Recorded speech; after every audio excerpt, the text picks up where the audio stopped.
Hello everyone, and welcome back to Mage the Ascension the Victorian Age here on Dork Tales. I am your storyteller, Kelly. I'm using he and him, and I am very excited to be back here yet again for another episode of Book 3, Death on the Empress Express. I hope you're all doing well tonight. We have been off for a little bit of extra time and did Extra Life in the middle. So thanks everybody who came out and supported us on Extra Life. We've taken the last week off to kind of like recoup. And now we're back. We're going to be starting in just a minute, but before we do, I just wanted to say that any of you folks who are perhaps in the Calgary area, we are going to be in Calgary in 3 weeks, I believe. Is it 2 weeks or 3 weeks? In 2 weeks? 3 weeks? 3 weeks.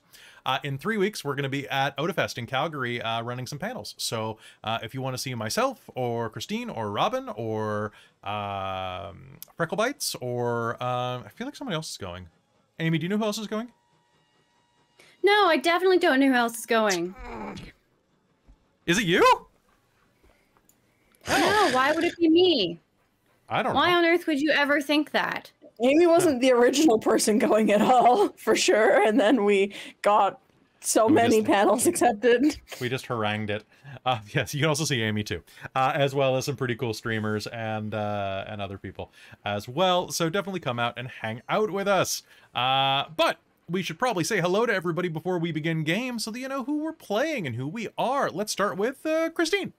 Hello, I am Christine. I use she, her pronouns, and tonight I am playing Dr. Evelyn Taylor, our Society of Ether member. Nice. Who also uses she, her pronouns, but prefers doctor. Doctor is the greatest pronoun. All right, next to you, we've got Amy. Oh, hello, that's me. I'm Amy. My pronouns are she, her, or they, them, and I am playing Chastity, Prudence, Goodwin, the Celestial Chorister / Cult of Ecstasy member. Fantastic. Down beneath you, we've got Jen. Hey, I'm Jen. I use she, her pronouns, and I play Josephine Carrington, our hermetic Bani Tharsis. Fantastic. And last but not least, we have Robin. Hi, I'm Robin. I use she, her pronouns, and tonight I'm playing Darcie Harkness, our Irish member of the Verbena, who also uses she, her pronouns, with her lovely familiar Bran. All right, so folks, we're very excited to be back because we get to progress the story and continue on. Anybody else have anything super exciting? I know tonight's session is going to be probably about 2.5 to 3 hours because I know Robin is exhausted because she just spent 6 hours in a tattoo chair. Yee! So It was fun. Not, I mean, worth it though. It's gorgeous. It was worth it. It is gorgeous. So I'm waiting for my tattoo artist to send me the photos because she took some amazing photos, all fancy like in the studio. So it looks really good. For her to send those like to what me. you sent already. And of course, before we begin, I have to do a big thank you to our sponsor for the night, our sponsor for the year, actually, Bookwyrm Games. Bookwyrm Games is where you are going to find these amazing gemstone World of Darkness inspired dice that we use every mage game. At least I do. You'll also be able to, and Christine does. You use them too. You'll also be able to find tons of other dice, like 170 different types. You can find teas. You can find friends. You can find all manner of things at Bookwyrm Games. And if you go to their site, for one, shipping is free globally if you spend 100 Canadian or more, which is really not that much if you're coming from literally anywhere else. But you also save 15% if you use code DORKTALES, which is fantastic. The last thing is that if you go and make a purchase and you let me know in the chat during a live game, I will double any chat expenditures. So if you buy experience for the doves, then they will get twice as much experience, like that. And the last thing that I want to say is that our shirt for this book of Devil and the Doves is up on TeePublic now. So if you want to go buy a copy of this that I've remastered so that it won't flake. The season 1 had a problem with flaking because it was very thin design. This one should be much better. And you can go to our TeePublic store and pick that up if you want to have our wonderful graphic designer Michael's lovely Death on the Empress Express on your shirt, which would be pretty great. It's pretty great. Okay, so is there anything else that we need to talk about before we begin? Perfect. Okay, it's been a month. Does anybody remember where we ended? Yeah, we were dinner. We're gonna have dinner. There was the Titanic, I'm King of the World. Yep. So she had to run in with the rude fellow. Yep. And there was going to be like some sort of fight club underneath, and I would really like to I punch copied our someone, room key. perhaps after this week. Oh right, we all have a room key now. Sounds good. Yeah. Darcie wants to become Mr. Darcie to go into the fight club. Sounds good. I want to punch some people. I just want to go in myself. I think Chastity might want to go and watch. Jen wants I'm to not go sure. into Fight Club herself right now. Perfect. All right. So, without further ado, let's head into Mage the Ascension, the Victorian Age, Book 3, Episode 2, The Voyage of the Nestor. After getting your room keys, you make your way back to your room. It is comfortable. Not the best thing that you have ever seen, but it is accommodating. It's about 10 feet deep and about as wide, with 2 pairs of fold-down bunks. Each is outfitted with a red curtain.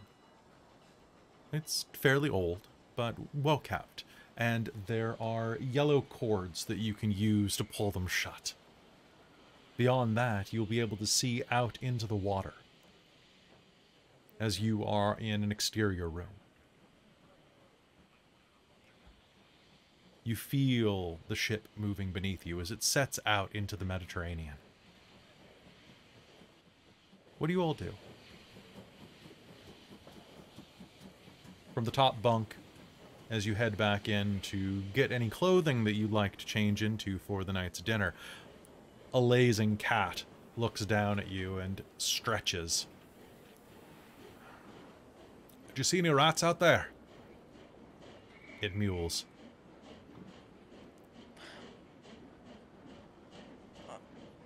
I haven't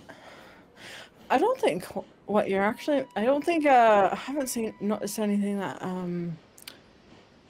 that you would particularly be interested. There was quite a rude gentleman out there, though. Did you punch him? No, I accidentally threw his flask overboard, so it was partially my fault, which I didn't say anything, but I didn't want to get in trouble right off the bat on the boat. We hadn't even left port yet. The cat leans over, kind of scooting on its shoulder a bit. Bran looks down at you. How do you accidentally throw someone's flask overboard? That's talent. I bumped into him. I bumped into him, and he was near the edge of the boat, and I just went overboard. It's not know my own strength sometimes. Aye, you're a bit of a bull in a china shop. I mean, I could be. I've been working on that. Inferior animals.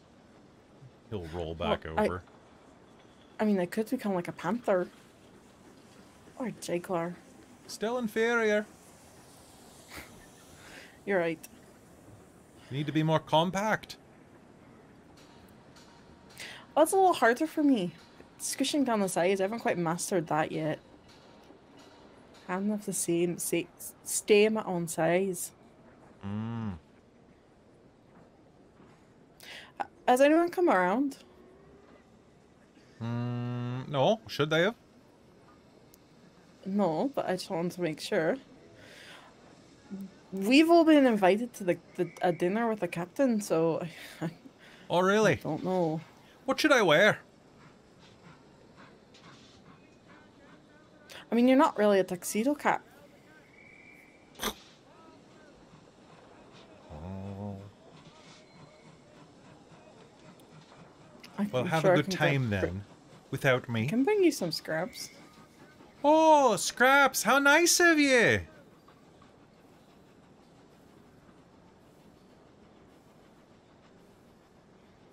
Well, Fine. you're technically not allowed on here. I've kind of snuck you on, so you could go looking for rats. Maybe go talk to the other cats around there and see if there's any good ones. I've noticed a couple other rat cats around on the... I'd rather not.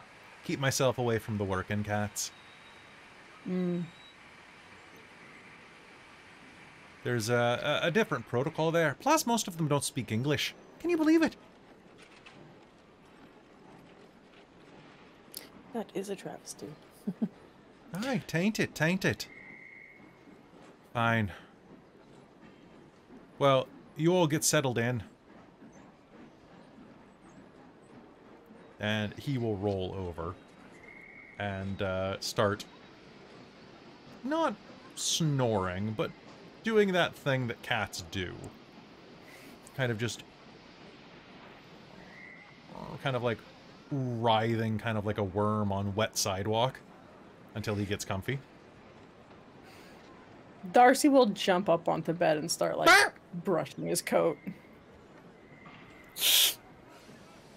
Oh, stop it. You like it. Don't like surprises. And you're with the wrong mage. Been saying that for a while. What are the rest of you doing?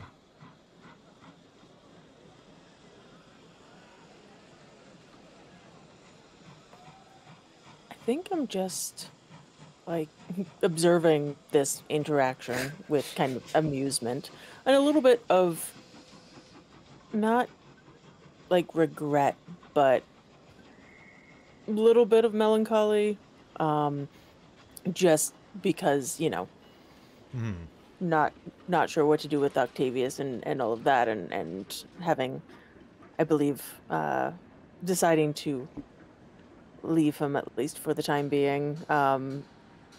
When we travel more inland, I'm not sure whether or not he's following the ship, but still. He's just clinging to the side of it. Just but just this kind of idea of, like, I can't keep taking this octopus kraken to you know, the middle of the desert. I can't do it. What? You can't? Sure, no, you, but you I have could. an idea. I have a plan. Oh, a plan. Okay. What about the rest of you? What are you all doing? All of your luggage is inside of here. All of your stuff is ready. And you've Evelyn got a couple is making sure that whatever outfit she has that's the best for the situation will be ready. Sounds good. So that she doesn't stand out horribly like a poor person or something at this How about you captain's make table. me an intelligence and etiquette roll? Okay. Oh, something I actually have. Josephine makes no moves to, like, change or anything. She just... I have etiquette, just not empathy. Fair. Does deductive apply to this? No. And difficulty level. I'm guessing 6? Difficulty level will be 6, yeah. 3 successes. Okay, so you can easily figure out what you should be wearing tonight. Something simple, but that shows off that you are not from money. You'll be able to dress yourself accordingly and keep an eye on your allies as well, making sure that the other doves are not going to completely embarrass you with their outfits. Now, I just want to double confirm, but we all understand Bran, right? Yeah, he speaks English. Okay. Yeah, there was that whole situation where I think Amelia was like, a talking cat! This is true. I think I've always kind of just assumed that I knew it, but I was suddenly realizing, wait a minute, is he actually talking, or are we just hearing Darcie's side of it? Yeah, and is he a telling us? Stewie Griffin, or is he an actual talking cat? But no, he is actually talking cat, because he said that he talked at the very beginning. He talked to all of us, and then he was like, "Oh wait, meow." Meow. Right. I had just gotten so used to it. I was like, wait a minute, do I actually understand him? Yeah. Fair. Right. No, you all do. Take a moment. Same thought. When everyone's kind of like occupied to talk to Bran and ask him if I got you a little, like, egg yolk mash, would you be willing to get me a rat? Dead. Freshly dead. Perhaps. What about a little meat if I find something nice from dinner? I think something could be arranged. Aye? Wonderful. What are you thinking? How dead would you like it? I could bring you a Well, live one.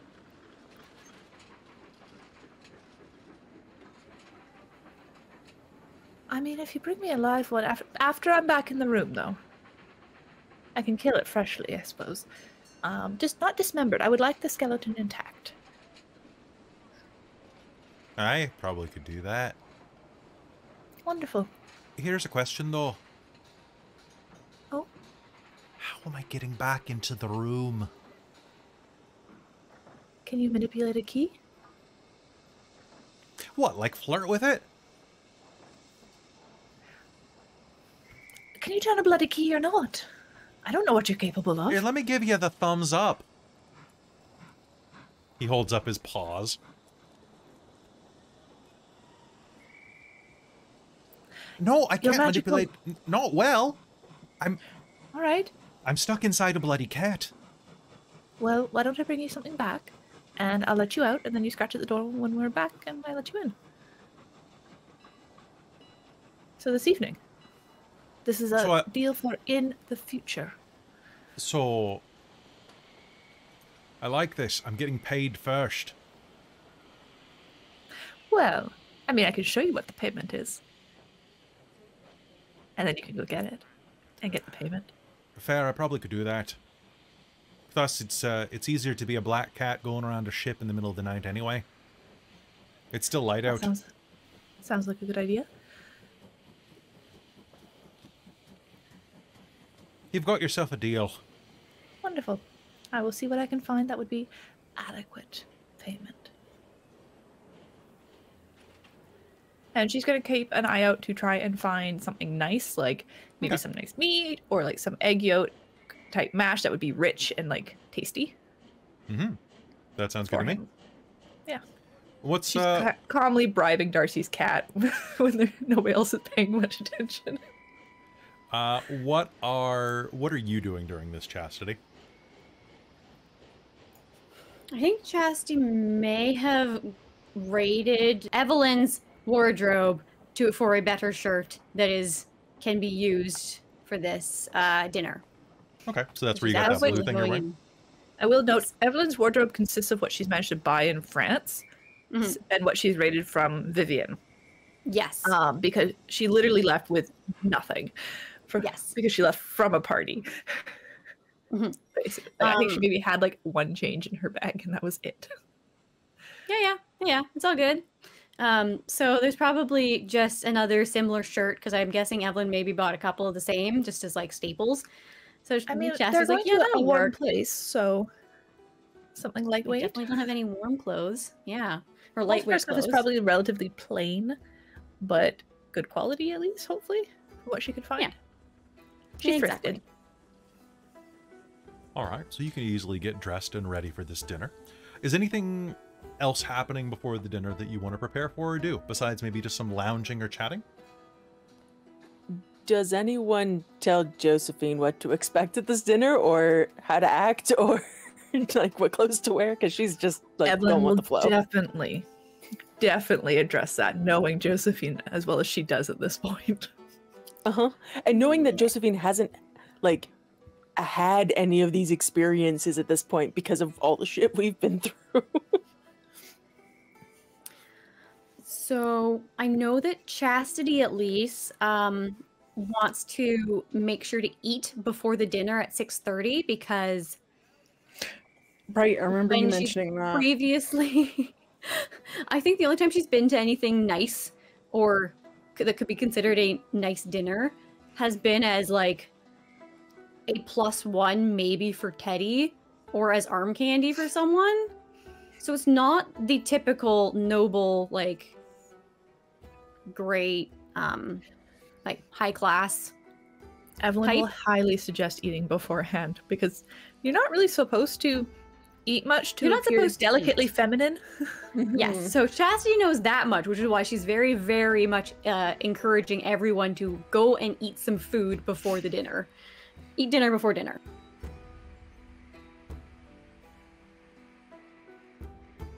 So I think Evelyn will just suggest an appropriate outfit to Josephine out of what she has, what would be best, and then also just suggest like could be a very fairly formal event, and so maybe watch what myself or Chastity are doing for cues. Okay. They may have a lot of cutlery. I will do my best. Well, She's I'm not going to also try and not confuse really- Josephine with a bunch of rules. Darcie's also actually realized Darcie grew up in like a farming town, so she probably doesn't know a ton of stuff either. Only what like Mai has told her, which probably wasn't a ton of etiquette from Mai. I'm guessing. So I think Darcie's also very interested in acting like a lady as well. So she's kind of just like. I was gonna say, Evelyn's like telling Josephine, and Darcie's just like leaning in, being like, "What's that now?" Yeah. Darcie's like, wait, there are a bunch of rules. Yeah, right. Oh, this is like a proper dinner, isn't it? Very much. The captain's table would be considered quite formal. Right. It's normally the highest class passengers dine with the captain. So, not Oh. quite sure why we got singled out, but No, I'm quite worried about that. Okay. hopefully You go outward in, right? That's how you do it. I can't remember my saying quite that. often it depends on what's being served, but that's a fairly good rule of thumb. We did have some formal dinners in Concordia, but I assume the rules are different, so I'll just play along as best I can. Pretty much, well, eat delicately. So, sparingly. So dinner before dinner, I see. Most men will kind of look a little judgingly if a woman eats more than they do, or as much as they do. But It's it's rude. food. Yeah, I was gonna say it's feet. Men are so odd. They're But so Us particular. females are expected to show a delicate spirit and not indulge heavily in rich food or much food at all, honestly. Evelyn's gonna kind of play act a little bit with it. Just like You know, gently swoon backwards on Chastity's bed. The whole thing's a scam, honestly. I'm getting They the just want sense. more I've been food. getting the sense that men around here seem to consider women birds to be caged and eat small amounts. I'm not a fan.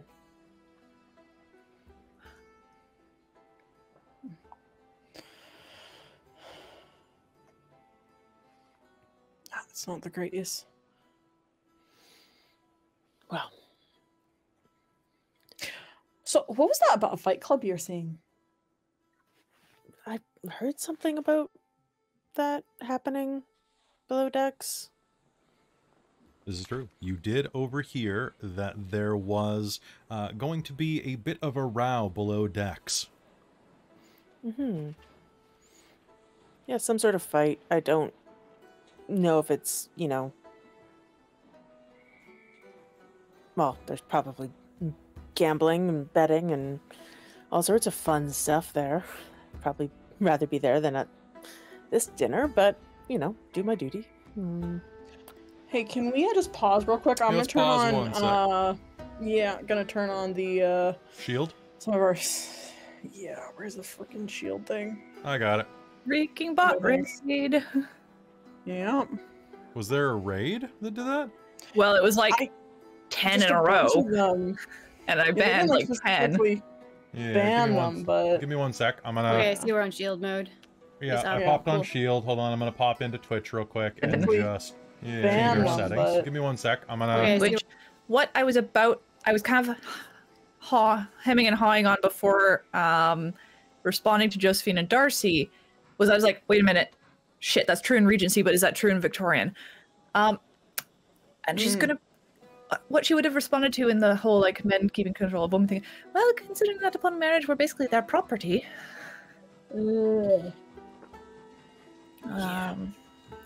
Yeah. They do consider us property at all times, and that they have the right to tell us what to do at all times. Because coverture sucks. Wow. Yeah,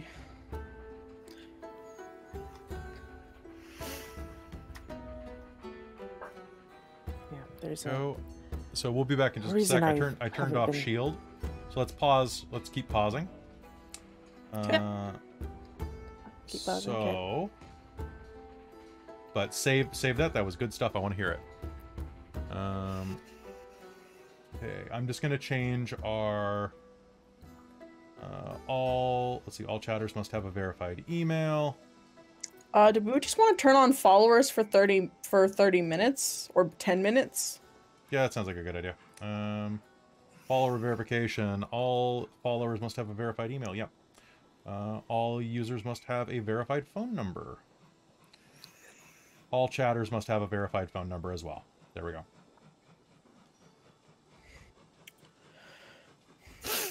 Okay. And Good job. there we go. That should... There we go. Hi. Bees. Jojo. There we go. Everybody in the chat, post something real quick just so that we know you're there. There we go. Hi, Chandra. Hi, Brando. At least we have the link thing, so they like people that aren't like VIPs and mods can't post links. It just shows up as the dots, so at least they don't get a freaking link that our viewers can click on by accident and go to. And I am cheering our overlords. Yee. All right, good to see you all there. That was kind of fun. I honestly just had the mouse in one spot, and they kept loading underneath of it, so that the band symbol was right underneath of it. I just kept going click, click, click. Oh, click, dude. click. I have my thing turned off that I can't show. Oh, there we go. Show mod icons. Yeah, I couldn't find mine. I couldn't So we find can it. probably turn off followers only mode now that I have phone verification on. Okay. So Sure, if you want to do that. let's pop that off and see what happens. I mean, it is, I was gonna say it's only for like 10 minutes, but like. Yeah, I'm curious to see what happens. It'll be a litmus test. Although there's, hey, remember that annoying thing before, real quick, where we would have like trolls show up and they like try to fight us on stuff, and then I'd be like, man, we can ban them, but they can still watch us. There's now a setting they just added where if I ban someone, they can't watch Dork Tales. Huh. So that's extra fun. It's like not a dishonor on you and your cow. That's so good. Okay, so let's go back. Christine, where you were leading in with something before we paused. I think it was talking about property. Well, considering that the men consider us property, as per marriage law, yes, they do like to control everything about us. Yeah. I'm not quite. I'm not sure if you have it in. Definitely a reason you're to from, not marry coverture here. is not particularly useful. Yeah, where are you from? Yeah. Are women their own ownership? Do they have independence?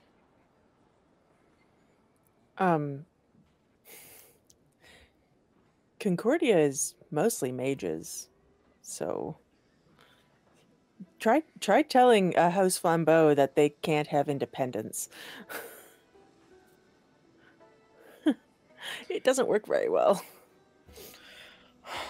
I'm quite excited to go see where you're from. I think I'm going to enjoy that a lot. There are definitely there are definitely non-mages there, but yeah, it's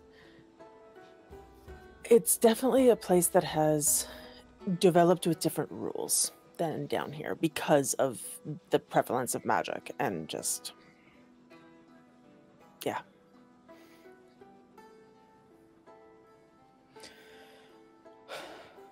Huh. That sounds Like paradise. I mean, it's why I am glad to have come from there. This has been an adventure, and not all parts of being here is like it was in the books that I would read.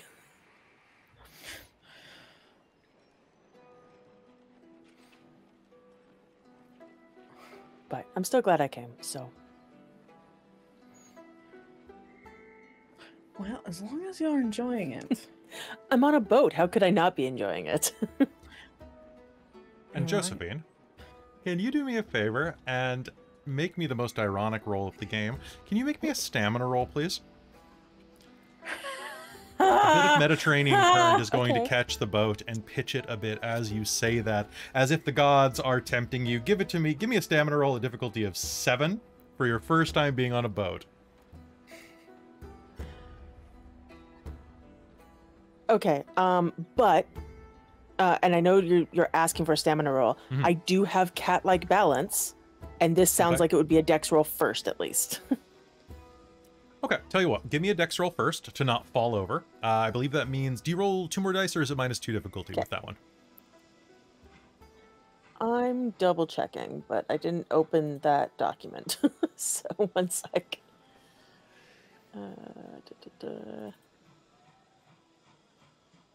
Come on, computer, you can do it. Character. Where's the flaws?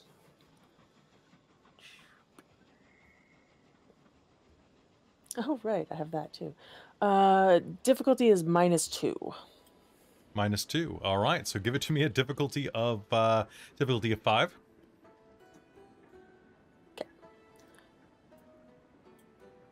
And just straight dex or dex and athletics? Dex and athletics, please. Okay.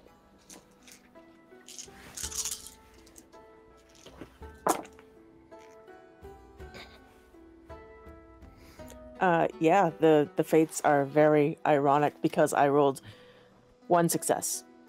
Okay, so you are going to pitch slightly. You're going to catch yourself on one of the bunks, holding on to it well enough that you're not going to tip over, but it's going to kind of slide you a bit across the floor. And as it does, can you do me a favor and make me that stamina roll? Yes, now I can do that for sure. Okay, and that one will be at 7.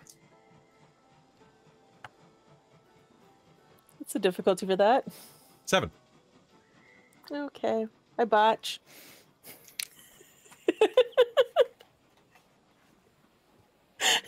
I rolled a 1, a 6, and a 4.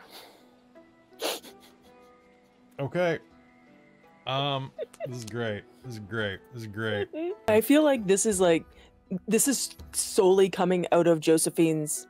I think this is solely coming out of Josephine's overconfident flaw. Pretty Yeah. sure I have that. Yeah, I do. Yeah, you do. So it's Josephine's like, yeah, this is obviously fine. This is great, and then All right, so you are going to catch yourself. And unfortunately, you're going to catch yourself on the bunk. You're not going to fall over, but your stomach is going to keep rolling inside of you.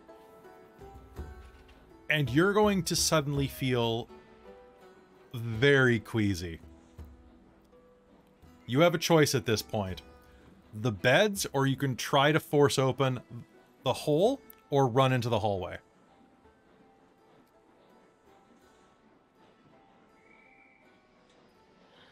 Oh.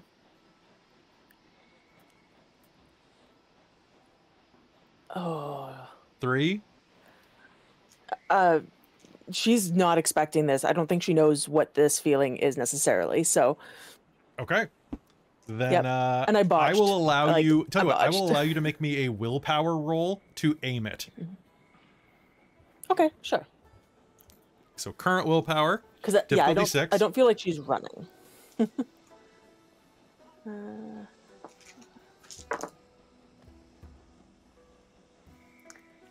2. 2. Okay. You may aim yourself. You suddenly will feel your stomach boil and something begins to surge up. You have enough presence of mind to... Where do you go? just not the beds. Like not the beds are not directed at anyone. It's like probably her feet, honestly. Okay. Like just straight down. All right. So there is a brief moment of a very warning noise. And can I get a Dex and Athletics roll from everybody except for Darcie, who's up on a bed? I'm assuming, and not me, because all I'm trying to do is not. Yeah, you're just trying not to get it on everybody else. Everybody else give me Dex and Athletics at a difficulty of 5. I'm spending a willpower, by the way. Yeah, that's probably a good idea.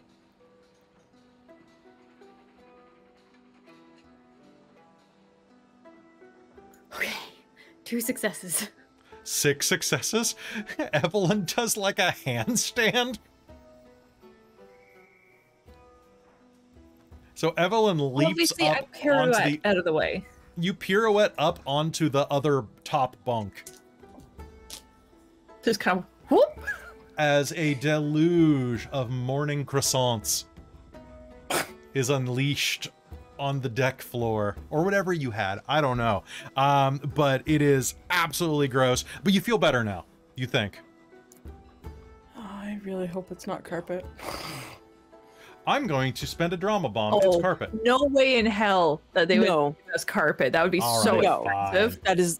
That is the stupidest fucking thing to do. That's fair. Okay, fine. I'll take my drama bomb back, though. All right, so it is. I mean, it is maybe going in to be the highest class areas, but not in our cabin. It is wood. It's wood floor. Yeah. Oh yeah, Josephine. Oh, that's disgusting. Yep. I'm gonna go get some air. Excuse me. Yeah. Yep. Do you? I have some herbs if you like to help with a bit of the seasickness if you need. Can I pull out Thank you. something from my kit and pour it over it to like matter, transmute it into like gone or entropy it that way? Absolutely. And can I try and give some herbs to and like just like empower them a little bit Absolutely. to help So the what I want you to seasickness? do is you're going to make me a roll with matter 2 for transmute. Do you want to transmute it or destroy it? Either transmute it into something inoffensive and easy to get rid of, or destroy it. Okay. You can easily like sprinkle some alcohol on it. It's too bad you don't have sawdust. That's the easiest way. I could make sawdust That's true. very easily.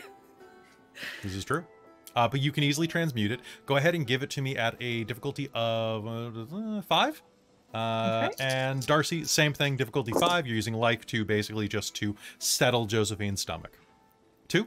Okay. 2 successes. The pungent aroma that fills your small bedroom is going to immediately cease as the mess on the floor is going to transmute into something inoffensive, much more resembling like oatmeal. You know, no smell, Maybe a nice dry texture, so I could like sweep it out into the hallway and get rid of it. Or sawdust. You could turn it into kitty litter for Bran. Kitty litter. Does kitty litter exist in 1890 something? Don't think so. I don't know though. I'm sure they had something, but they probably had the cats go outside.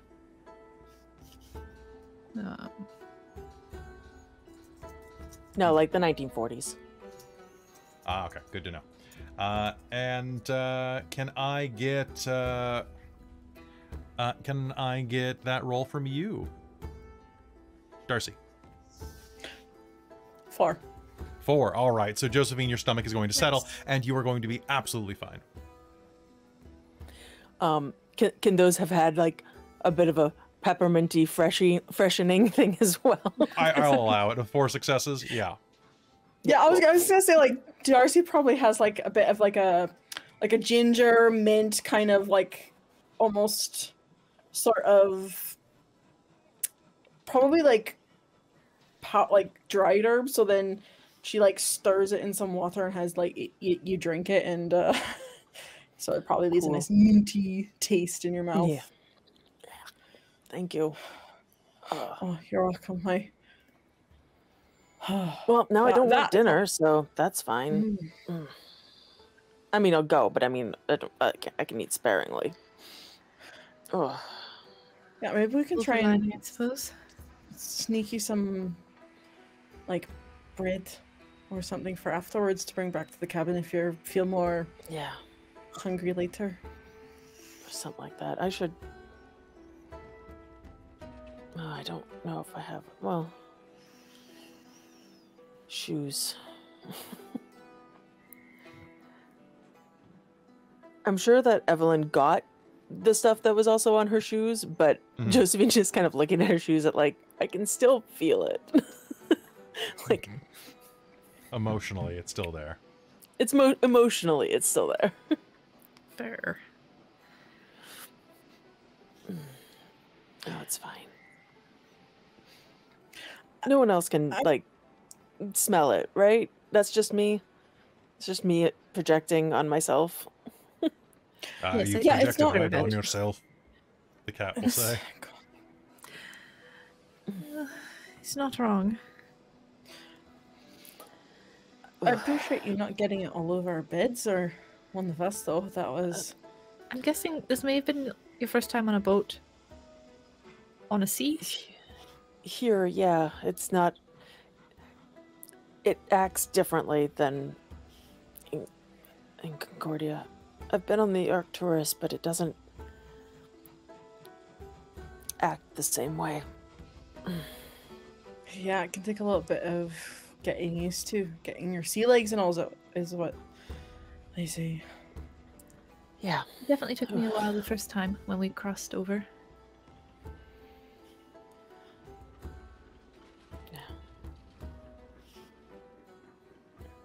I've definitely not been on a boat this big. Well, at least we had a lot of ways to deal with it. Thank you. You're welcome. And with that, you have time to get dressed and ready. Meanwhile, out on the deck proper, what is Chastity doing as she is making her way around, just getting out of that room for a bit? Yeah. I think she's probably just gonna go up to the deck and like look over just at the ocean, I think, and just maybe do some introspection. All right. Whether or not the introspection is helpful is a different question entirely. Sounds good. Can you do me a favor and make me a perception and alertness roll?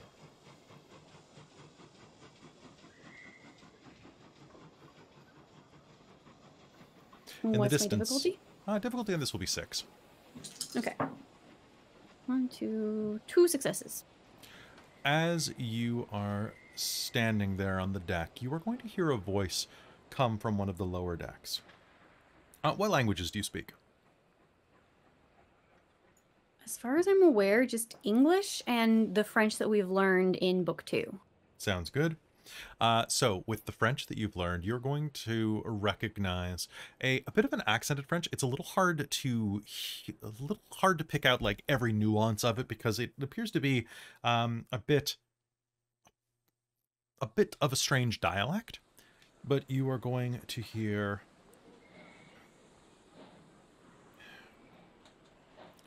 So I hear that there is going to be a potentially some rough seas tonight. Or tomorrow? Oh yeah, tomorrow at the latest. It's gonna be here. Look, you can tell. Like they say, right? Red sky at night, sailor's delight. Well, from the looks of this, this is gonna be here all the way till morning. See? Well, I was wondering if you could help me with something then. Could you... Oi! Excuse me. Can you move out of the way? You hear someone shout at you, Chastity? Yes, you! A Me? man with a very broad black mustache that has been waxed up so that it nearly points above his cheekbones, dressed in a very fancy vest and ruffled shirt with smears of color all over the waistband and along the wrists is going to glare at you. Yes. You're in the light. I need you to move. Can I take a look at what he's doing? As he is standing there, you can see nearby is an easel that is set up. You think you got here first, though. You remember this is one of the men that was making a bit of noise on the way onto the boat? Okay. You know, you can also move over so that I'm not in the light. No, it is perfect right here, and you're in the way. And it is perfect right here, and I want to stand here.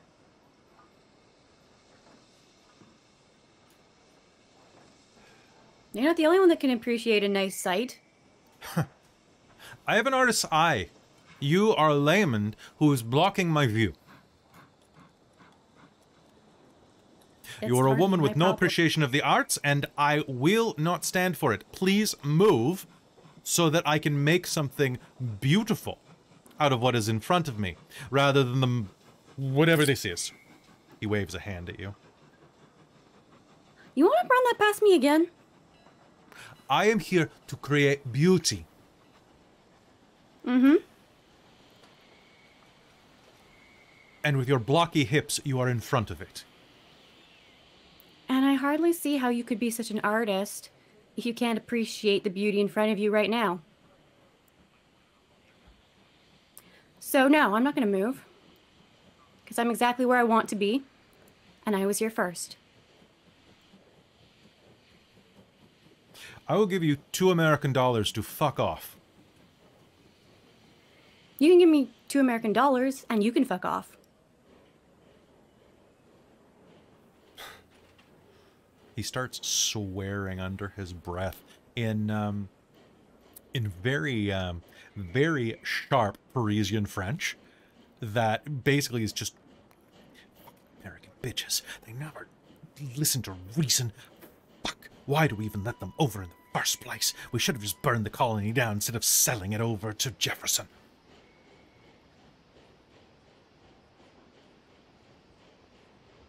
The site is tainted now, he says, and throws up his hand. Or are you going to keep having a fit?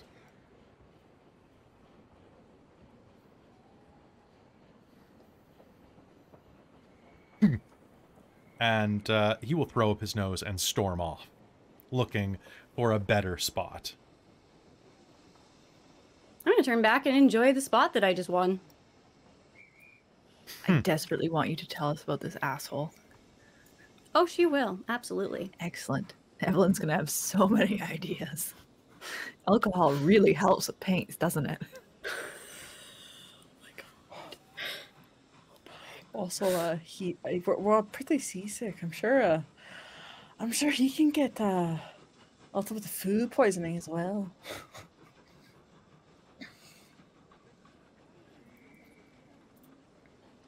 So you go back to enjoying the lovely view. And is there anything you're doing besides just letting the wind go through your hair? No, I think she's just thinking about, well, Amelia and Junior are off on their way to somewhere safe.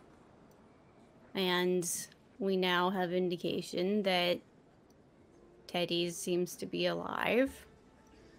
And that's something to look forward to, hopefully, maybe. Maybe things aren't as completely terrible as they were. And with that, I think we should cut to dinner. Dinner comes very quick, and soon enough, you are all led into quite a spacious dining hall. It takes up most of the front of the ship beneath the captain's deck, and has a wonderful view at the front. There is molding along the walls, intricately carved wood, and even a chandelier that hangs over the center. The ceiling is about 20 feet tall inside of this room, and at the center is a broad table that is the captain's table. Now, besides that, there are perhaps space for another 70 or 80 people here to eat, around another 12.5 tables. In the distance, aside from the sound of the ocean waves and the steamship moving, you can hear a small band playing what sounds like a canon in D major. It doesn't require too many strings, thankfully, so it's a pretty easy one for a roving band to play for the assembled people. You were led in by the second lieutenant and are given a seat at the table, where you can see that there is a small card listing tonight's menu. Beyond that, there are, well, 1, 2, 3, technically 4 individuals sitting at the table already. One is a man that you recognize from the docks. Small glasses on the tip of his nose, a very German, almost Prussian face about him. A bit of a second chin that is slowly working its way into view around a very well-trimmed set of mutton chops that blend into a mustache. As well, you are going to see a man with very tanned skin, definitely Egyptian, who is sitting at the table as well, dressed in a fresh-pressed suit with pinstripes. It is lovely, 3-piece and a tie made of silk with a large tie pin in the center that is a cameo of a beautiful woman's face. Then there is a very rotund woman whose curvature is pressing at the edge, looking to burst the seams of the incredibly expensive dress that she is wearing. What she is wearing is in the highest fashion, and even then, the corset that she is wearing is struggling to contain her. She is in her, perhaps 50s? The fullness of her face kind of hides a bit of her age, and clutched against her ample, almost spilling bosom is a nervous, trembling papillion. What, like, nationality does she, does she look? She looks, if I had to European? say, she's definitely European. She's definitely Caucasian. I would say that French, maybe Franco-German. She's definitely from that middle chunk here. So right now it looks like you have a German, an Egyptian, and a Central European there as well. And the papillion is, you have no idea where it is from, but it's not speaking. Yet. Papillon. Thank you very much for correcting me in the chat, Amy. It's a papillion. No, it's French for butterfly. It's a papillon. A papillon? It was going to be a pug, but I changed Papillon. it. All right. What about the Jalapenos dog? The Jalapenos? Oh, Yeah, God. no, they're in the Galapagos with Jalapenos. So as you are seated down, the lieutenant will say that the captain will be by momentarily. The men at the table will stand as you approach, and the woman will just kind of tut in your direction. Can I get a perception and alertness roll off of everybody? Sure. Yeah. Kelly, you said there were 4 people? I only have I included 3. the dog. Oh, you include the dog. I Okay. included the dog. Good to know. Fair. Alert. Can I make a awareness resonance roll? Sure. Does detail-oriented apply? Yes, it will. 100%. So, question, or not really a question, just a statement, because I realized I didn't say it earlier, but knowing that we are going to a nice dinner and she's gone all through this effort to wear decent clothes, Chastity's hair will be done up properly and not the way it has been pretty much this entire game. Fancy. Like a real lady. Yeah, like, not what she is. What was the difficulty? Difficulty on that's going to be 6. Same for the awareness roll. For the awareness is 8. Okay. It was perception and what? Sorry, alertness? Alertness, if you'd like to. What was that difficulty again? 6. So I've got 4. I've got 10 successes between Josephine and Evelyn. Did you just botch? Yup, I rolled no successes and a 1. Just a fail, not a botch. The 1 took Sounds- away my 1 success. Okay, so you are a little absorbed with the dog, and Darcie, as you glance down at the papillon, you are going to just detect this murderous resonance dripping off of it. This papillon, with its little butterfly ears, has something about it is screaming bloody murder inside of your soul as it looks up at you and growls slightly, lifting its lips above its sharp little fangs, little needle teeth. It kind of growls at you. Oh, excusez-moi, ladies. Oh, you stop that. Stop it, Clementine. The large woman dangles the dog. The dog does stop making that noise, but then continues to stare at you, Darcie. Darcie's like, wait, can the dog see through my veil? Can the dog sense my disgusting paradox face? Probably. So this is just a funny sight, Chastity, and it's distracting you. But during that, what Josephine and Evelyn are going to recognize, for one, is that the man with the glasses, the German man, looking at him, you are going to see he has a very ornate pocket watch. Very, very well crafted. It looks like it is of Swiss make. You are going to see that his suit is incredibly immaculate, but well worn. Lots of mixed fabrics, twills and tweeds and things like that. You recognize him as the man from the docks that was bringing equipment from the University of Berlin. You're going to see that he definitely has the build and look of a scholar, and even at the table he has a small notebook tucked in beneath his jacket. When he stands up, it flares out and you can see it there. You can also see that the Egyptian man is wearing...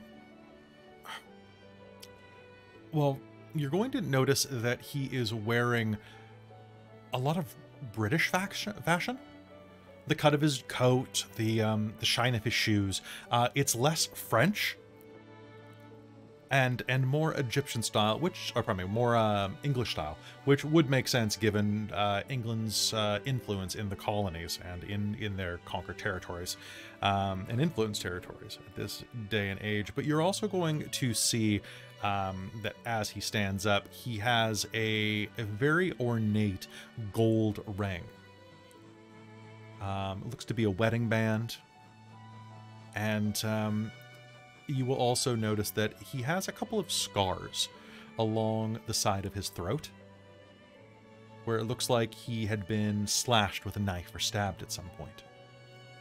Most of his tie and collar covers it up, but still, it is a little distracting if you look at it. And last but not least, looking at the woman there, you are going to notice that she has rings on 9 of her 10 fingers. Any one of them could probably put a down payment on a boat for you, Josephine, or fund an entire science project for Evelyn. Her necklace alone is probably the price of a villa in the south of France. And she is puttering and sputtering around with this dog, which is wearing an emerald studded collar.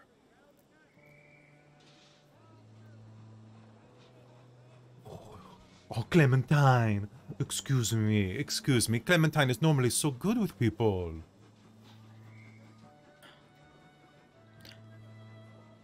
Of course. My apologies. Oh, think nothing of it. Perhaps she senses your grief. I was just going to suggest that I lost my my husband not too long ago, and I am grieving, but I often think that he is with me. I'm sorry for your loss, the man with the glasses says across the table. Please, sit, the Egyptian man says with a smile.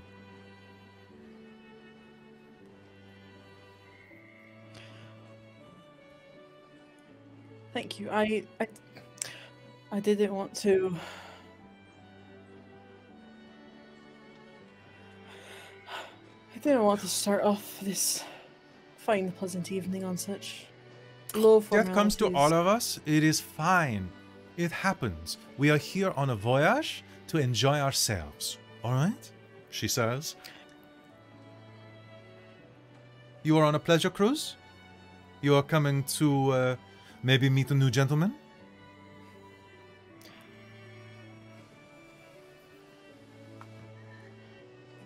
Yes. Darcie, my dear. And Evelyn's just going to pick up your hand and pat it. We must let it go. I know. You resolved that you were going to take a chance. I did. My- I did. My darling girl, I have been through 3 husbands. Each one, I have survived and put them in the ground. One of them in a mausoleum inside of an urn, but still, I have survived 3 husbands. I would say that you don't get used to it, but in truth, you kind of do. Isn't that right, Clementine?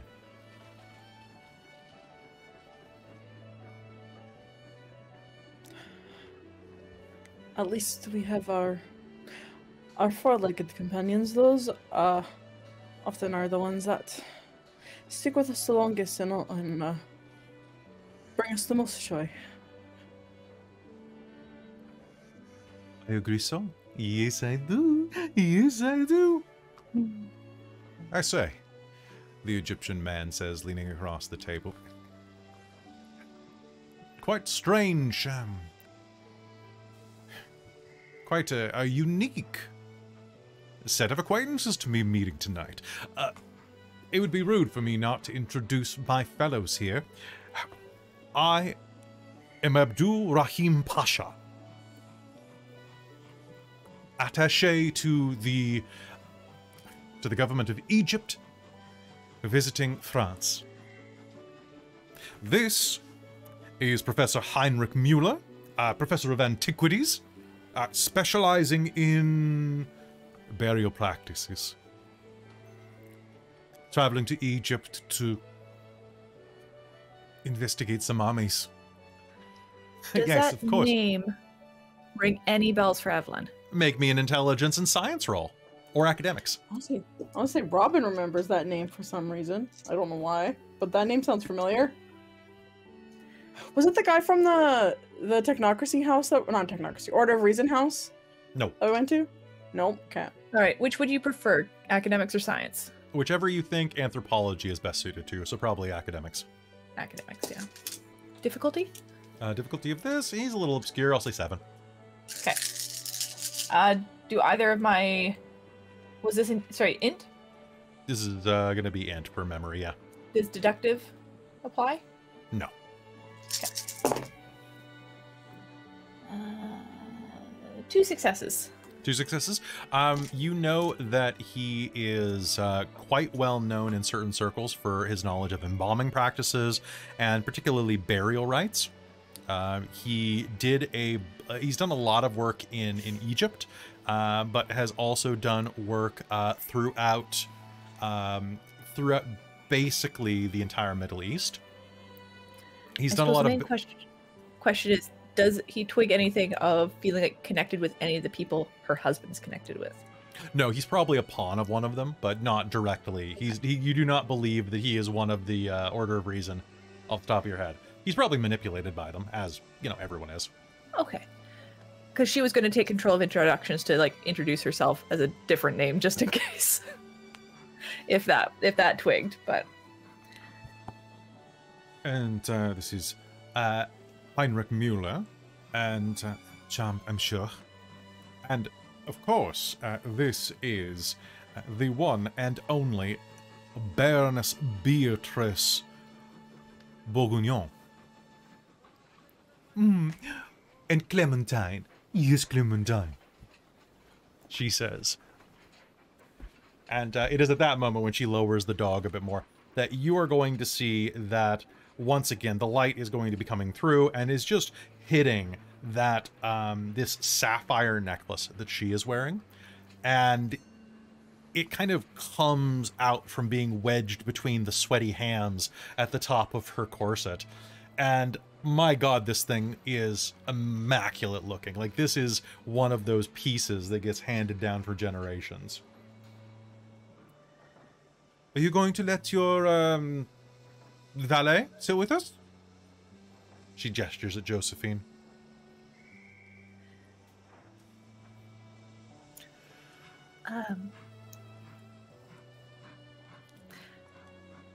Josephine is one of our traveling companions. Miss Oh. Josephine Bani. She's not going to use the full name. She's going to just use the beginning of it. I'm Dr. Evelyn Taylor. What was Chastity's last name? Goodwin. Goodwin. Goodwin, right. And this is Miss Chastity Goodwin. And Darcie's last name. I want to say Harkness. Yep. Yep. Okay. I was kind of thinking that can't be right because Captain Harkness, but no. Remember that was the funny Yep. part. Yeah. And Miss Darcie Harkness. She would have gotten it right the first time. That was Christine not getting it right. She stares at you for the full 3 count. Well, I suppose we should find out what we're having for dinner. She plucks one of the menus up with a gloved hand. And Dr. Heinrich Mueller leans in and... excuse me, you say doctor. That's What are you a doctor of? Specifically, I've worked in the field of chemistry. Ah, I've heard excellent things about women in chemistry. There is a... Do you know you're coming to France? Yes, I've most recently in France. Have you met this couple, the Curies? Did I? I don't believe so. I did not. I seem to recall we talked about them at one point, but it didn't. I'm getting confused. You, I think, interact with them in your seeking. I think you interact No. with Mary Curie in your seeking. No. No. It wouldn't have been. It was something else. I think we talked about potentially being that one, but it was out of character. Yeah, it was because she had not she did not achieve radium until the next century. Slightly off, but at this point she would have married her husband and been working on the Nobel Prize. I've heard many things about chemists. I hope good. It is something that many women, I think, are particularly adroit with.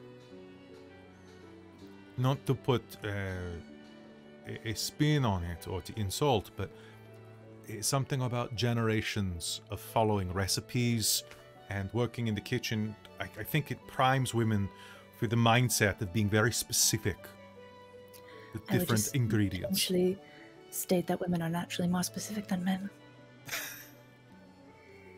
Make me a charisma and etiquette roll.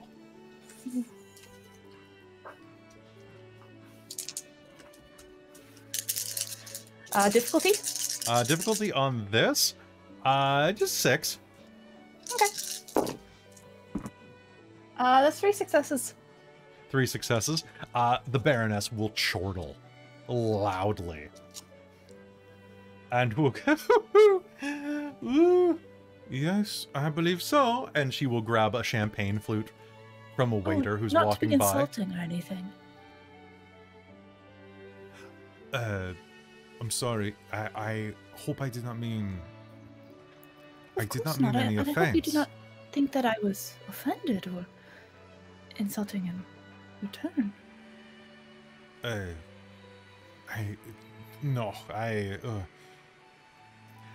The Egyptian man at the table, Pasha, is just trying not to smirk, but is holding it in pretty well.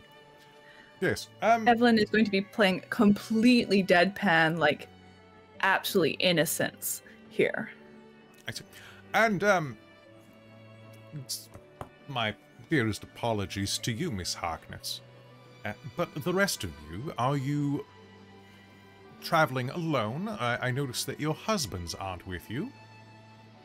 Oh, well, we're not alone. Obviously you are together, are you not? You're traveling, you came as one. I am assuming that you are part of the same entourage.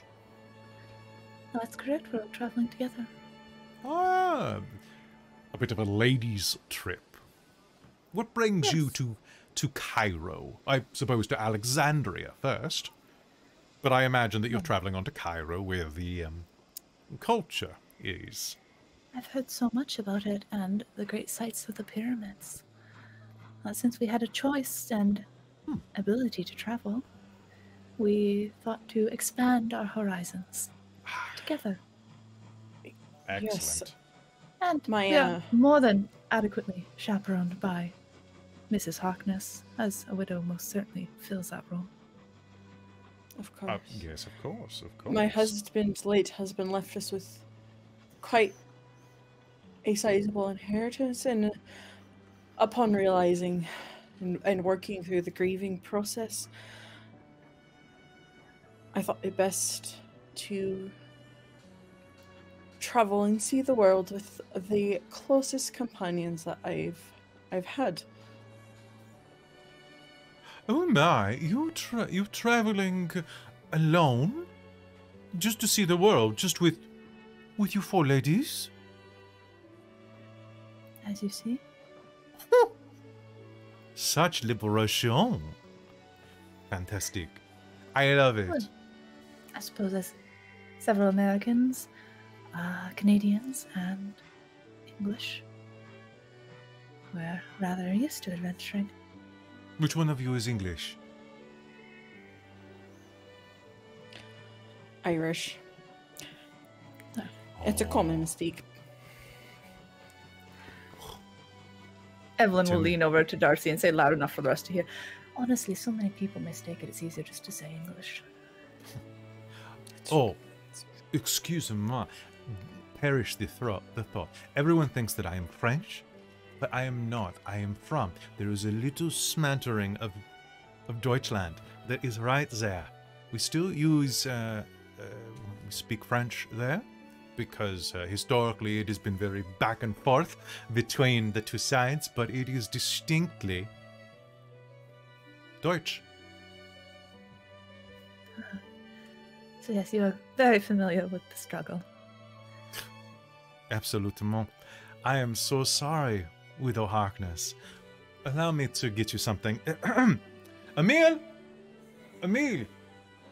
A man in his mid-20s, with a long nose and very dark eyebrows that look like caterpillars encroaching at the bottom of a prematurely lined forehead, is going to stride forward. Isma? And, Chastity, can I get a perception and alertness roll from you specifically?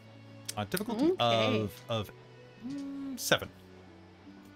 I'm gonna spend a willpower. Oh, okay. Josephine's just sitting there with like this tight-lipped kind of forced smile and just like, I am so uncomfortable. Okay, Oh, so I no. don't have any specializations in either perception or alertness. So that doesn't do anything fun with my 10. Okay.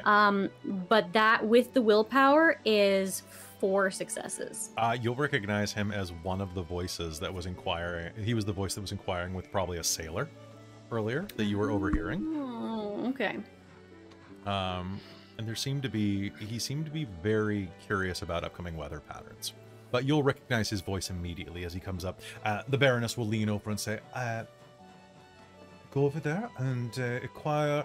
Do you prefer champagne, wine, or sherry?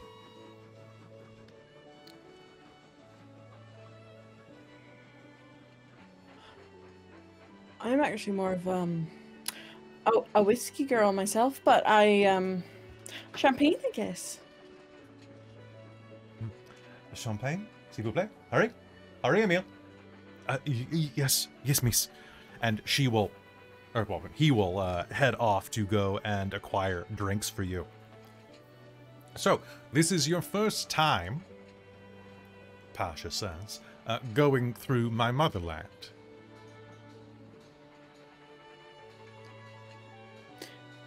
Yep, you're correct. You're correct there, sir. Sir. Well, might I suggest, if it would not be too much, might I give you a bit of advice heading through? I think it would be rude not to accept such advice from a high-ranking attaché. Hey, please. I am a modest diplomat on a bit of an excursion. That said, it would be very useful for me. I love seeing European and American and Canadian tourists head through Egypt. It's wonderful, supports the local economy and helps lift us out of our current predicament. That said, I would suggest, of course, despite the heat, please, as you're dressed right now, wonderfully, such,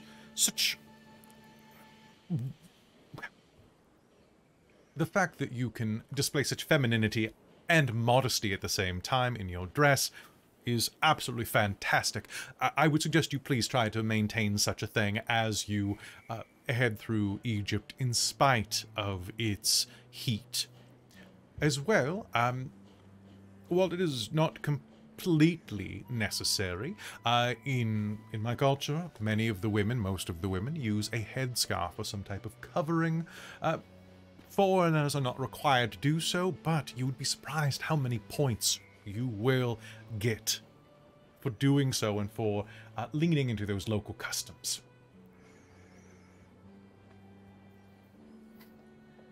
As well, I would like to suggest that, and as he keeps going, the assistant will return and put down a glass of champagne in front of each of you.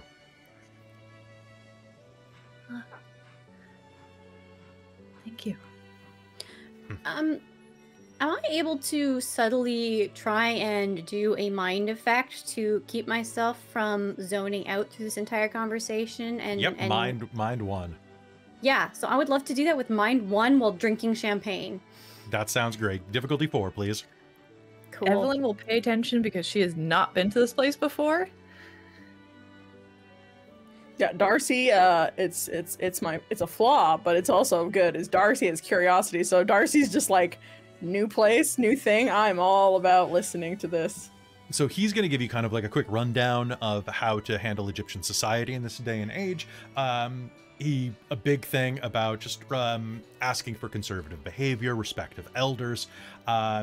He places if you're visiting anyone's house, I would strongly, I don't know if you're visiting anyone, but it is customary to bring a gift of some kind whenever you are visiting someone's domicile. Of course, the typical thing, respect for religious sites, respect for elders, family focus. You have been spending time in Europe, so I imagine that the typical customs of using one's last name followed by the title of address, not a problem at all. And because you said that you are not English, but the punctuality of the location is quite important. The last thing that I would suggest is just a couple of very simple... Chastity, how many successes did you get? That was 3. Nice. All right, you're going to be able to be completely zoned in. And actually, this is decent champagne. For you guys, it's pretty good for what you've been drinking. What I would suggest is a couple of things for you to know as we are heading in. First of all, your right hand. Remember that your right hand is for eating, and the left hand is considered unclean for eating or for greeting others. It is used for sanitary reasons. Besides that,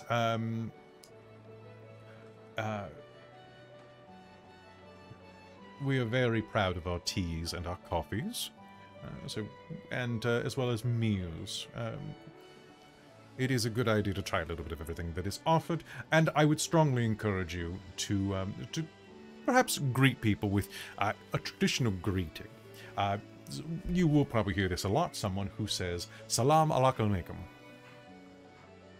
which, of course, the reply is, "Wa alaikum salam." Wa alaikum salam.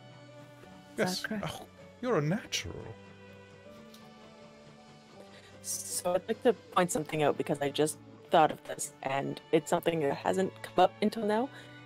Josephine is left-handed, and I don't think Concordia would have made her be right-handed. Nope.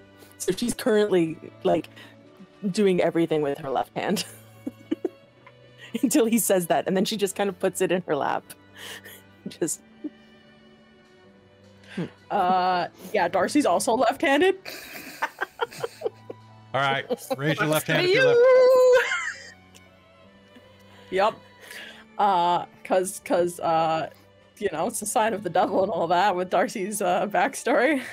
I thought it fitting for her. Yep. So Darcie's left-handed too. Can you force yourself to change? Oh, probably. I'm Yeah, you sure can. I can. It might be more of a mind thing than a life thing, though, honestly. That's fair. Yep, you're programming. And as you are hiding your hands, you are going to hear Captain on deck from the front, and a very handsomely dressed captain is going to step on. You may have seen him earlier. He is a man in his 60s with a well-trimmed white and little bits of gray beard. He tucks his hat underneath his arm as he walks and waves and smiles. If anything, I'd say he has a bit of... anybody who's seen the Avenue 5, I believe it is, with Hugh Laurie, where Hugh Laurie is a captain of a ship. He's got that kind of look to him. And he will smile and approach the table. Greetings. Hello. Thank you for waiting for me. I am Captain Jean-Luc Beaumont. I hope you are ready for a fine meal. I look forward to getting to know each of you on this voyage. And he will smile and sit down next to you. Sorry, what was his last name? Beaumont. Beaumont. Okay, because honestly, you say Jean-Luc, and my brain automatically says Picard instead of it. So my brain's like, oh yeah, Jean-Luc Picard, instead of actually hearing the last name that you said for him. So thank you, Beaumont. Evelyn will wait to give the highest ranking lady at the table the first chance to speak. Oh, it's about time you arrived. Oh, it's about time you arrived.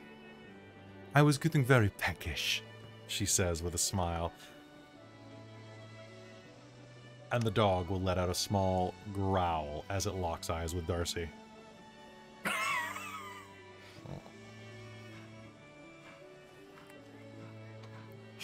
Can Darcie, under her breath, try and growl back? Yes, you can. Make me a manipulation plus animal ken. Animal Ken is not on the sheet, so... Oh, they took it off. Of course they did. Let's say then... Ooh, Stealth? Intimidation. To try and do it quietly? Or Intimidation. I'll do Intimidation. Yeah, do Intimidation. Because I have a bonus to Intimidation right now because of my, you know, affliction. What's my difficulty? Your difficulty on this, you're trying to be quiet, so I'll say 8. Okay, I'm gonna spend a willpower to not botch this. Oh man, it hurts. I can't roll with 2 hands. It hurts to lift my arm. 8, you say? I did. All right, that's 2 successes. Okay, the dog is going to... It is going to crawl back into its master's lap and kind of glare at you from over one of her very chubby arms. What is wrong, Clementine? Yes, well, shall we see what's for dinner? The captain says.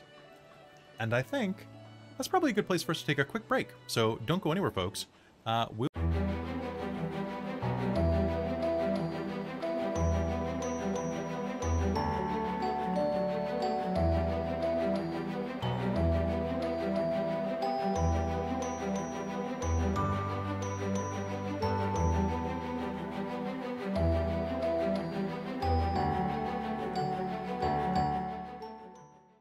Hey, I hope you guys are enjoying Kelly Does Many Voices, the game. This was reminding me of the more that we play World of Darkness games, the more World of Darkness games I want to run. And like with our Transylvania game, I was going through my books looking for stuff that I still had, my Vampire the Masquerade stuff, and what I wanted to get rid of, and so on. And I found that I still had my copy of Lair of the Hidden, which is a game that I ran actually right before you joined back up in my big epic tabletop game that I ran in the mid 2000s for Gehenna. I zoned out in the first part of that, so I don't know what you're referring to right now. So I ran this adventure for Vampire the Masquerade called Lair of the Hidden, and it was right before you rejoined. It was right when you moved back to like the island area, and I think it was maybe it was before you left. Either way, you joined up and you played your Follower of Set, like right after I ran this. Oh yeah. Yeah. So it's very similar timing, but it's a game where you go to a castle in the Carpathians, where there are I think 12 members of the Inconnu, like the secret vampire organization that sit on their own thumbs and don't do anything. And you have to try to convince them to come and help you, but there's something secret amiss. And it was the first time that I ever ran a game where I was just literally being like 12 different characters at the same time, arguing with each other in a scene. It's unbelievable. It's a lot of fun, but like, it's a lot of work. Many accents. Yeah, I definitely can't pull that off. I forget my NPCs exist half the time, but I enjoy listening to the players more anyway. Oh man, the players are where it's at, but it makes me want to run that module again or run it as a LARP. I feel like a LARP would be easier because then you'd be like, you are Hill, you are an ancient Roman asshole who is drawn like guts for some reason. Just do the hermetic like dinner party that you ran that one time as a LARP. Just do that. It's the same thing. That was fun. I forget. Was it Haley that threw a chicken at somebody? Possibly. Yeah. I think he did. My friend Haley threw it was a dinner party that I ran and threw a piece of a rotisserie chicken at somebody in that one. And then I was like, that's breaking LARP rules, but I also appreciate your moxie. Wait. Yeah, we were all playing Haley? different. Yeah. Yeah. Interesting. Yeah, good. I've literally only met female Haleys and I don't think I've ever heard that one used. Yeah, He's the only male Haley I think I've ever met, but yeah. Yeah, I'm sure. Well, you know, Haley's Comet, of course. Was it a flaming chicken? Maybe. I don't know. I didn't ask. But yeah, That we would were explain a all lot. different hermetic hoses, and well, not all of us, but because there were more than the hermetic hoses, but a bunch of us were different. It was great. It was oops all hermetics, actually. Yeah. Also, nice. just a side note, everyone go into the Discord and go into my personal little channel on there to look at my awesome new tattoo, which I don't even have the final images of what it actually looked like finished. That was almost done, but still in the works. But that's my tattoo that I'm in. It's pretty dope. A lot It of is pain pretty awesome. right now and don't want to move my arm. And rolling dice hurts now.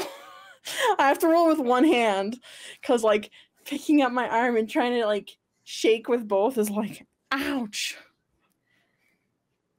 Wolf.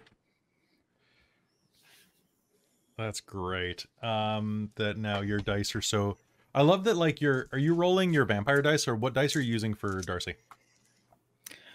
So Darcie, I'm using the two first sets I ever got for D10s.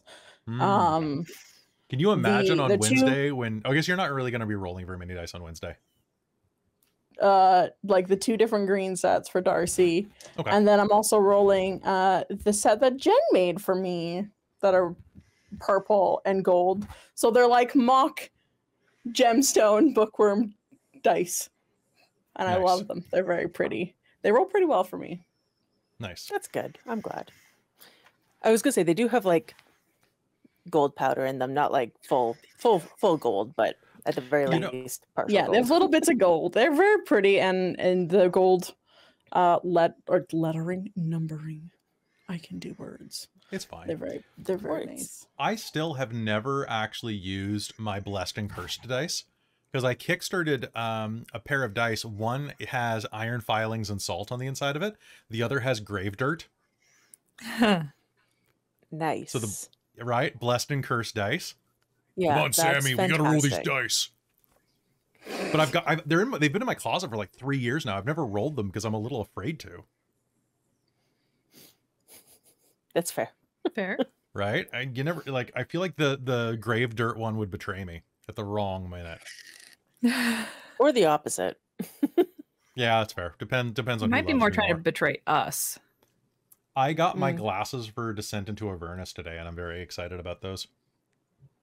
Nice. They look dumb as shit on me, and I think it's gonna be great. Okay, I was wondering when you were talking about that if you were actually gonna use those or not. I thought was maybe. like, I thought they might look good. I don't know. I thought they were good, but I was just like, I didn't know by your tone if Like- they were they're gonna like- work or not. Like you seemed like you didn't want to use them, and I was like, oh, Well, they they look look great. weird. They look weird, but like they definitely have a very specific look. Right? Oh, it's They Like, such a fit the character. nerd. It fits. You're such a nerd in those he's glasses. such a nerd. He's such a nerd who kills people. But we'll see. I mean, that Could not roll sounds those- very nerdy to me. Yeah. Right? It's gonna be good. Also, he might have an Irish accent, so I don't know. Yeah, nice. You just have to research the best ways to kill people. That's the nerd way. This is Yeah. true. Exactly. Kill Most like most play like ways. Hank Green. Most creative. Yeah. Have you seen that Dimension 20 where Hank Green's on there? And he just like starts No. explaining how to kill people. I haven't watched the whole thing. It dropped in a period of time when I was having trouble focusing on anything for any length of time. So I keep wanting to watch it, but I get like 20 minutes into the first episode and I squirrel and I'm gone. I'm feeling very squirrely these days too. I went through. I was really upset that we had tech difficulties on Tuesday, but to be honest, I really needed that night off. We did Extra Life and it was great, but I hit such a mental slump after Extra Life that I'm still sleepy. I'm still very sleepy. It's part of, I mean, I needed Wednesday off from Transylvania and so, you know, I'm glad that we did that. But I was also like, I'm also pretty sure that everybody could use a night off from Extra Life. Yeah. Yeah. Yeah, and then, but we're back in, like, tomorrow is Planescape, and then tomorrow night is nothing, which is great. And then Monday we have Fendelver, Tuesday we have Strixhaven, which is, I love Strixhaven because I do the production work, and then I just get to play, which is wonderful. And then Wednesday we've got the Transylvania catch-up meeting, which will just be... It's not an actual session. We're gonna do chill, right? Yeah, It's chill. It's like you can wear casual. whatever you want. It's casual. Fuck yeah. We're a big push-up bra though. Like, you know, I'll wear one, you'll wear one, we'll look great. Cal will wear two. Yeah, Cal that would makes look sense. good I with mean, this I got the bra that Jen has for Ferex for Panic, so Well, you won't be able to see the camera over that. It'll be like looking between, like, never mind. It is difficult. when is Panic back? I need to remember that. Not next Saturday. Not this week. It's next Saturday. Yeah. Next weekend. Yeah. Okay. All right. Gotta refresh the notes on that session. Yeah, maybe Traz's internet will hold up. Maybe anyone's internet will hold up. Maybe anyone's then- internet will be fine. So we don't have anything on Thursday and Friday this week, which is really nice for me, which gives me more time to work on the opening credits for Vecna. Woo! And then we've got Arcos returning. Yeah. So speaking of Vecna, join our Patreon and you can see all the fun Vecna stuff that dropped. Yeah, all of the cast details dropped. So you want to go see that because it's real good. It's real good. We've had teammates who have said that their partners are just completely encouraging us to never use a different artist. And I'm like, we use different artists for different things. I think that they're going, like, Cal's partner was like, you need to keep this artist. So I think Cal is going to push for that artist for Avernus. I think that Cal might push for that. I could see that really working well for Avernus. Like that style, I feel it's like hardcore, works right? for the darker games. Yeah. I don't think it would have worked for, say, Panic. No. Although, artist can is you imagine great. Zugus? Zugus will look Zugus would great be in that art good. style. Yeah, Ferex would just be like what? Ferex would be interesting. It would be different. It would be weird. It'd be weird. It would be weird. Luna might be interesting in that art style. Like it wouldn't fit, but it would be Eva an interesting artist. Would be thing. great as well in that style. Potentially. Ava would be creepy as fuck as that. That would be really good. And then Traz would Traz's character, Trazar or whatever his name is. Strazar. Trazar. You can't spell Trazar without Traz. Straz. Straz. It's Straz. Curse of Straz. It's Straz. Oh. No, my God. What? They just... That's terrible, but really funny. And now I want this as a one shot Traz. Curse of Strahd, but it's Traz. Traz, if you ever decide to run a game for Extra Life, you know what you have to run. Curse of Straz. Curse of Straz. Oh my God. Yeah. Now the question is is his leg a vampire too? Yes. Well, duh. No, his leg's a vampire hunter. Oh, No, his Alright, leg is got that. Alyona. Or not From Alyona. within. His leg is the oh God, what's her name? The one that has his darling beloved soul. So he's trying to get his leg back. That. No. That's just weird. No. I kind of like it. I kind of like it. Just to go back to like the idea of Panic art with the artist from Vecna, I think it would be, not that we should do this, but I'm thinking of like a dark like Panic Noir, but maybe not noir, but like dark Panic, but in that art style, like that would be wild. Oh, save up your pennies. We'll do it. See, Dark Panic. I'm really trying to see if we have the funds to get the Transylvania art done in that style, because oh my God, our cast will look so good in that. Our characters. We don't have the funds yet, but I know we maybe. don't. Maybe Patreon. soon. Join the Patreon and I can afford more art. Mm-hmm. Yep, that's basically it. Do it. Mm-hmm. Otherwise, and then we've got some other games in the works that I'll tell you about later. But join the Patreon as well, because at 175 patrons, Christine's going to run a game. And if you saw Wild Sheep Chase over Extra Life, you'll know that she's a very good DM, and it would be a fun game. Mostly just she'd let us back. She'd just sit back and let us just ruin everything, which is what a DM should do. If we get that game, I will probably be wearing this wig again. Nice. For it. Make that. I wouldn't be wig- running that it wig. as Evelyn, but this wig would definitely fit the vibe. Evelyn. That's your Pokemon. Yeah. Now I'm like, Evelyn. it's Evangelion, Evelyn. Bum, bum, bum, bum, bum, bum, bum. Get in the robot, Evelyn. Get in the Evelyn, Shinji. Whoa. I mean, I guess she's separated, so, you know. And it's the Victorian era. Yeah. I got nothing. Go to the Tea Public, buy some t-shirts. Anything else we want to address during this little bit? Or we should head back into the game? Good. We I'm shall sleepy, head but back we're into gonna... game. You're awesome as a DM. Oh, well, GM. thank you so much. ST, I'm not a DM, whatever I'm an you are. ST today. Whatever You're I an am. ST. Oh, An ST. and Robin, you and I have been watching a lot of X-Men 97. So now I want to run Mage 97. Yes, please. But okay, real quick before we hop back in, two things. I watched all of Fallout. It slaps. I watched I told 5 my episodes. tattoo artist to convince her to watch Fallout Okay, today. if you guys are on the fence and like you have a way to watch Fallout without paying for it, or you already have a subscription or something like that, just do it. It's like one of the best video game adaptations, if not the best one that I've ever seen in live action. It's just great. It's just the game. And I've seen some articles that complain about like how they didn't go deep enough into the wasteland, but you know, they've got 3 characters and one of them's a sexy ghoul. What else do you want? Amy knows. But Fallout was What? great. Oh, that's where all Sexy those ghoul, memes huh? are from. Yeah, because Walton Goggins is playing a sexy ghoul.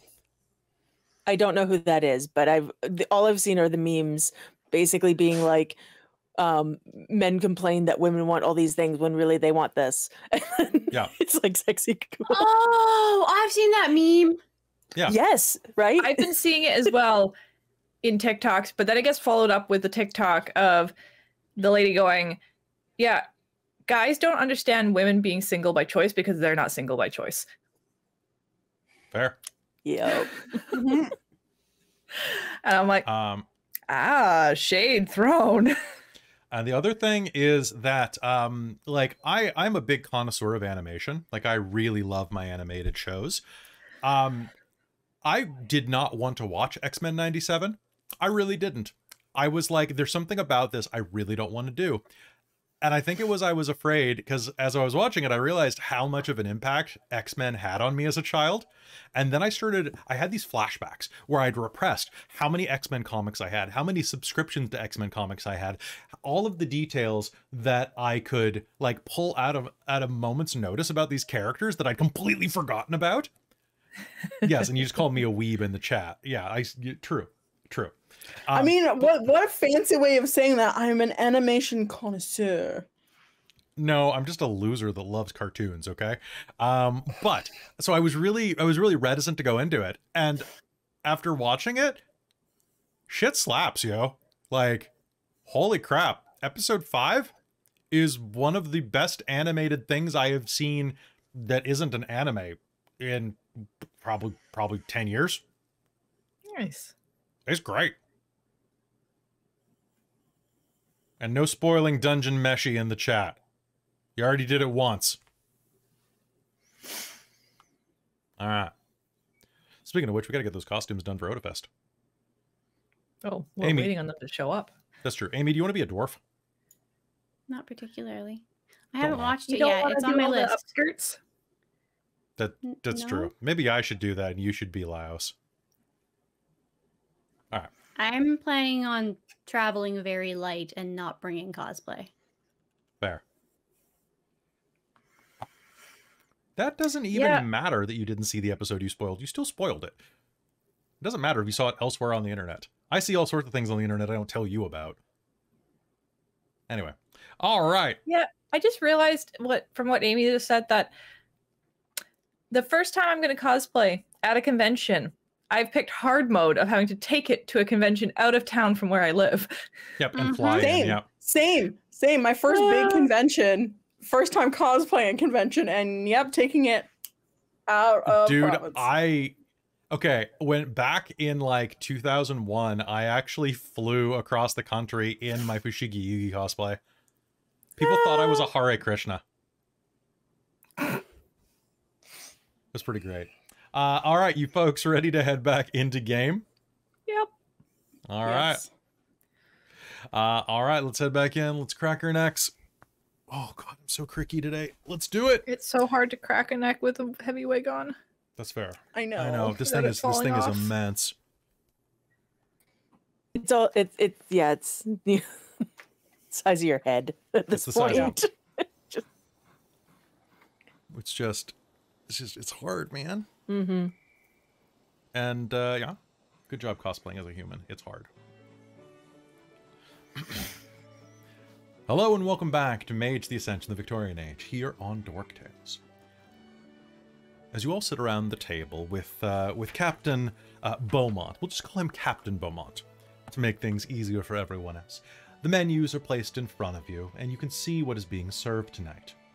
So, tonight's selection that you see on the menu in front of you is potage à la Windsor, consommé au tapioca, codfish au gratin à la Monet, glazed tongue with mushrooms, sliced beans à la Langlaise, well, English style, duck sauté à la Providence, roast capon, as well as sauce au mulder, apricots, lettuce and cucumber salad, as well as for dessert, chocolate souffle, or vanilla and strawberry ice cream, or a coconut pastry, or fruit, as well as coffee and tea will be served as well.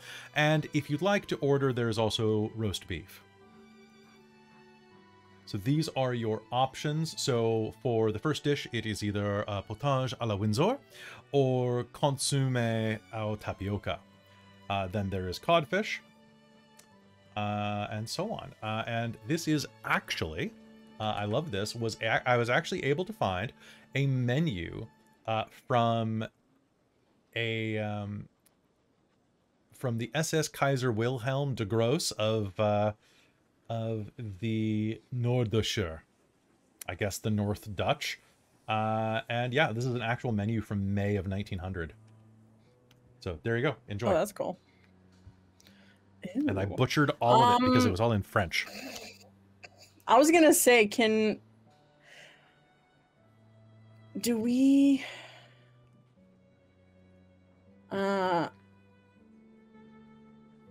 like, I have a point of language for French for what we've learned. Would I be able to know what would I understand writing or Yeah, yeah, you can read and write with that. Okay. You can read the menu. Absolutely. Okay. So, to the best of my knowledge, what the menu says is that there is, of course, there's potage, there's like a tapioca soup, there's codfish au gratin, right? So codfish with Mornay sauce, glazed tongue with mushrooms, duck sauté. I don't know what capon is, but it looks like It's a type of it bird. is it? Okay, cool. I'm pretty sure. Yeah. And then, yeah, a number of things that you can order and have. I think as most of these, this is actually technically in English. They're just French sauces and whatnot, so they were always written in the Mm. French. I see. But like otherwise, the whole thing would be in French, and it's not. Yeah. You'll be able So to piece it you'd together. probably recognize some of these from being in the paper or being like reported on or mentioned in like books or stuff like that. Nice. So, you're going to be able to order whatever you'd like off the menu, and it is very good. I would say on the better end of fine. More than anything, it is a ship, and it is cuisine made for the voyage. It is enough that you will hear several tuts and hms from the Baroness as she eats. And I will say as well that, regardless of what was stated before, of, oh, be careful not to eat too much, Evelyn said, the Baroness is setting a benchmark that you can easily walk under. The woman is a gourmand, and proceeds to gluttonously devour everything in front of her. As well, the captain eats a very hearty meal. He's an obvious career seaman and eats what's in front of him with gusto. And so does the diplomat, Abdul Pasha. He eats, well enough. It's only Professor Mueller who kind of picks at his meal and sets a very, very low threshold for what the men at the table are eating. So with that, I would like each of you to make me a charisma or wits, I'll let you pick, plus etiquette roll. Does charming apply? Yes, it does.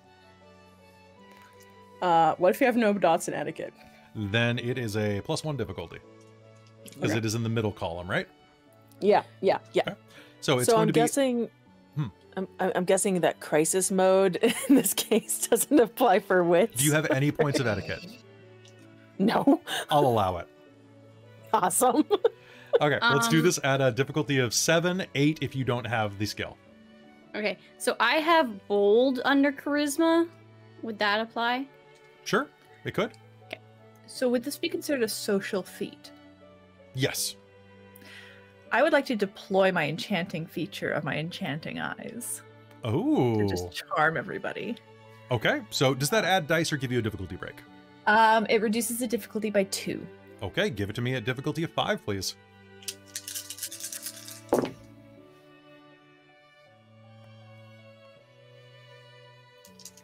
Four successes. 4 successes from Evelyn. Josephine engages ADHD panic mode and gets 5 successes. 3.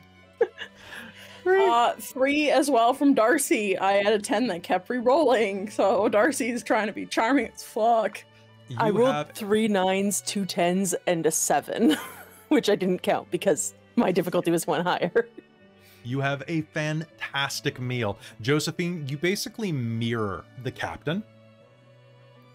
And occasionally, as you are going through crisis mode, you are... One moment, let me just roll for him real quick. Yes, you are going to see Abdul Pasha looking across the table from you. And at one point, he will clear his throat as he is speaking and will subtly tap a different fork on the table as you were reaching for the wrong one. But enough that you are totally mirroring, no one is going to notice. A thing is wrong. And as you are all doing that, you are going to have actually a pretty nice time. The Baroness is picky, but not too picky. She eats and constantly feeds her dog, which is shying away from Darcie at this point, growling occasionally, and then letting out a little whimper and hiding its face.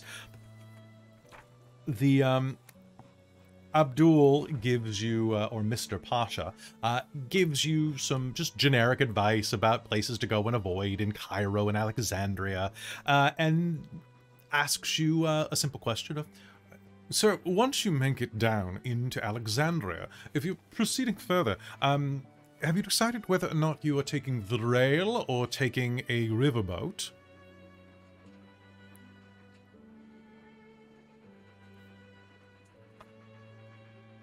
Do you have What had we discussed about that?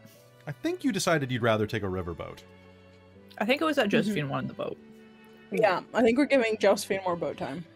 And it was also one of those like scenery things, I think. Yeah. Mm-hmm. Riverboat would be the correct way. If I were to offer you any type of advice, a riverboat would be the most comfortable as well. It also, there's something about taking a riverboat down the Nile that is simply majestic. Very fitting for ladies such as yourselves. The Baroness will snort a little bit.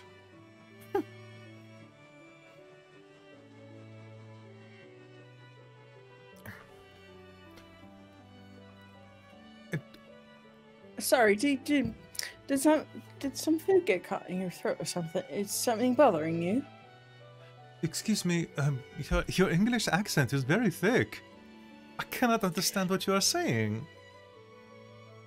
Oh, sorry. Let me try that again. Did you get some food stuck in your gullet, or did you have something to say?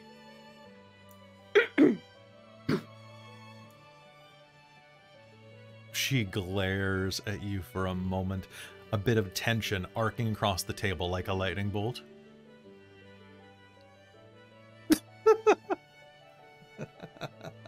You have a sharp tongue. I like it. You should pay attention. Men, this is the new crop of women, and they are going to eat you alive. Salut. And whether or not you intend to, she reaches across the table, very unladylike, and clangs her flute against yours. Darcie will clang it at that. Yes, well, I'm very happy that you are enjoying this voyage, the captain says. I thought that it would be good to have you all here and to invite you lovely ladies. I hope you don't mind my candor at doing so, but when I saw 4 unaccompanied ladies traveling to the darker parts of the world, I thought it best to invite you to my table. I'm very sorry for your loss, Miss Harkness. I hope that whatever you're looking for inside of the land of sands, you find.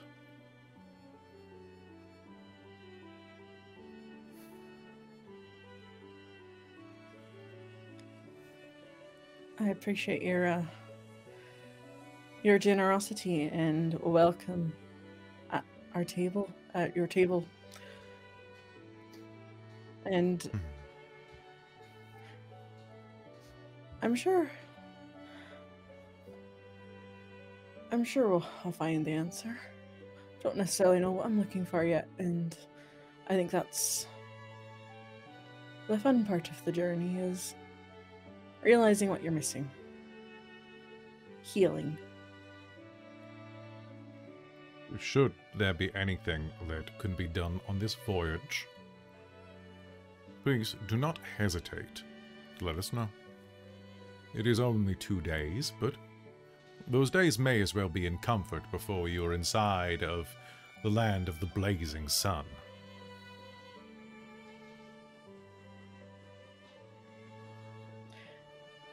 Yeah, I was wondering about that. And maybe Mr. Pasha, you might have a better answer as well. Yes, of course. Is there a tailor nearby, or a clothing shop that in Alexandria that we could get lighter clothing that will still cover? I'm sure these yes, thick... of course. Egyptian cotton is some of the best in the entire world. Our linens are unmatched. Yeah, I would suggest there is a small tailor by the name of Ahmed Farouk. I would strongly encourage you to visit him. I can provide his information to you. Excuse me one moment. And he pulls a fountain pen out and jots on the back of one of his cards an address. He is a third cousin, but should take very good care of you. So while Darcie's distracting everybody with discussion, Evelyn is going to try to secret away some of the duck sauté à la Providence. With 4 successes of etiquette, you'll have no problem just being able to spit a little bit. I think she specifically brought like a neat little tin with her that she could secret in a pocket very carefully. and put as much in as she can secretly into there.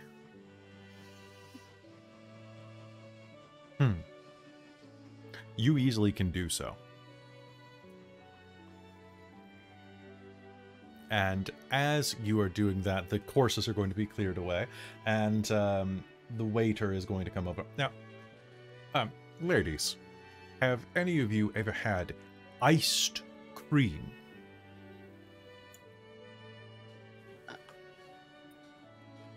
Have we? Ice cream is actually very popular in the Victorian Age and is incredibly fashionable. In Paris, you probably would have had some variation of it, but it's very much like bubble tea 5 years ago. I suppose, how likely is it that we had like a sweet ice cream versus one of the weird-ass savory ones they had there then? Well, definitely savory, but according to this menu, they have strawberry and they have vanilla.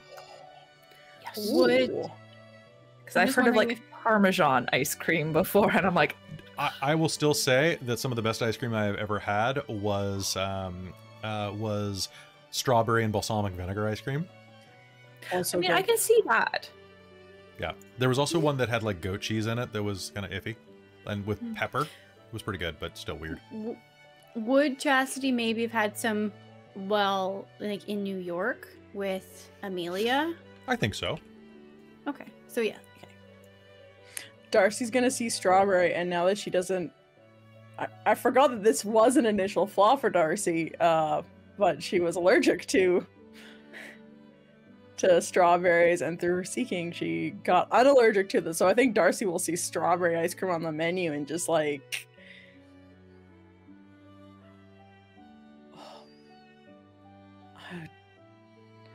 I don't think I've had strawberry ice cream before.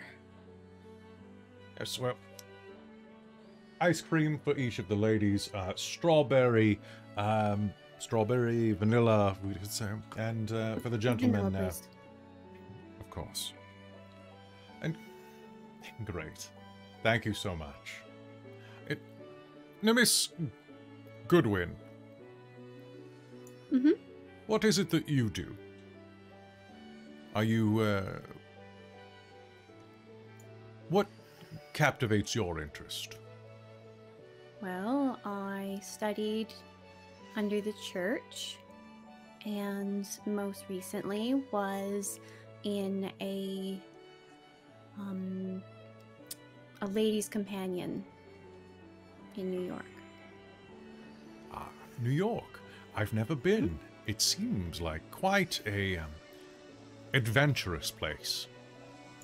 What brings you to Europe? Needed a change of pace, vacation, sort of a mix. As I understand. And we were most recently in Paris, so we went to see the Notre Dame.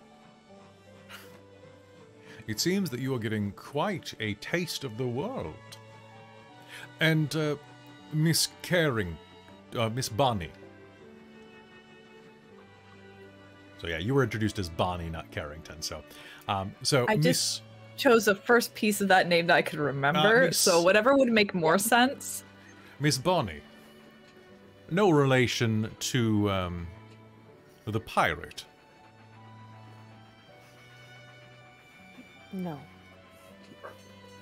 Over your shoulder, Josephine, you hear the sound of wood hitting the carpet hard.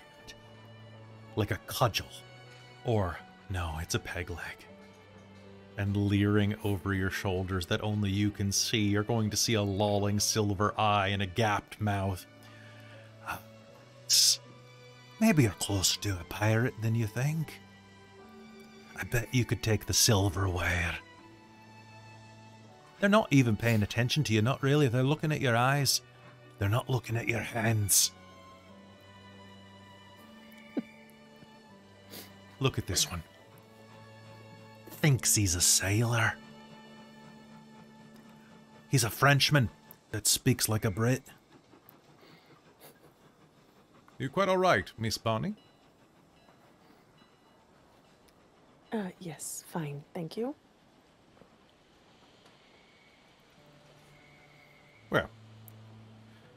I hope you're enjoying the ship. This is the ice cream. And as he turns, ice cream is headed toward the table, and as it does, there's going to be a flash of lightning visible through the window, and I need everyone here to make me a dexterity and athletics roll, please. At a difficulty of 6. You are seated. Cat-like balance will apply. Does fast reflexes or dodging apply? Fast reflexes will apply. I'm spending a willpower.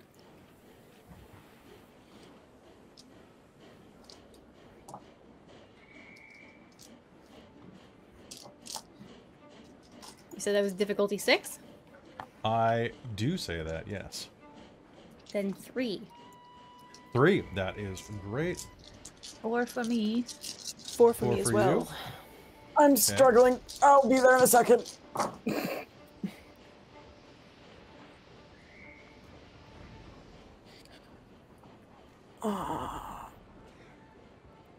That is 3 for me.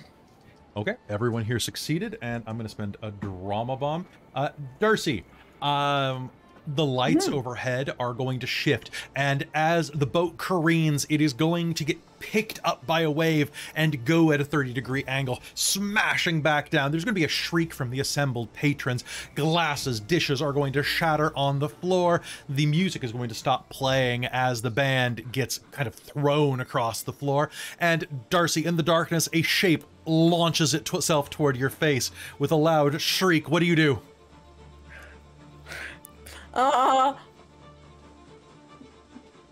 Punch back if something's launching towards me? All right, make me a dex and brawl roll. Oh no, are you punching the dog? I'm punching the dog. I know I'm punching the dog. You are going to hear. That's the. Does fast reflexes or dirty fighting apply? Fast reflexes will apply, yeah, because you're basically going to volleyball this dog. What is my difficulty to 6. volleyball the dog? Oh, actually, you know what? You can't see in the dark, so it's going to be 8. Okay. So that's might help you. No, I rolled so many 8s and 9s. That's amazing. 4 successes. Okay, can you please give me strength plus 3? Strength plus 3, okay. Oh, Darcie eats the dog. Oh no. Oh, okay. Do 1 subtract on damage. 1, in this case, yes. Okay, cool. Thankfully that's only 1. I had a 10 and a 6 and then a 1. For the sake of the dog and the rest of our journey, yeah. Right? Okay. I'm thankful.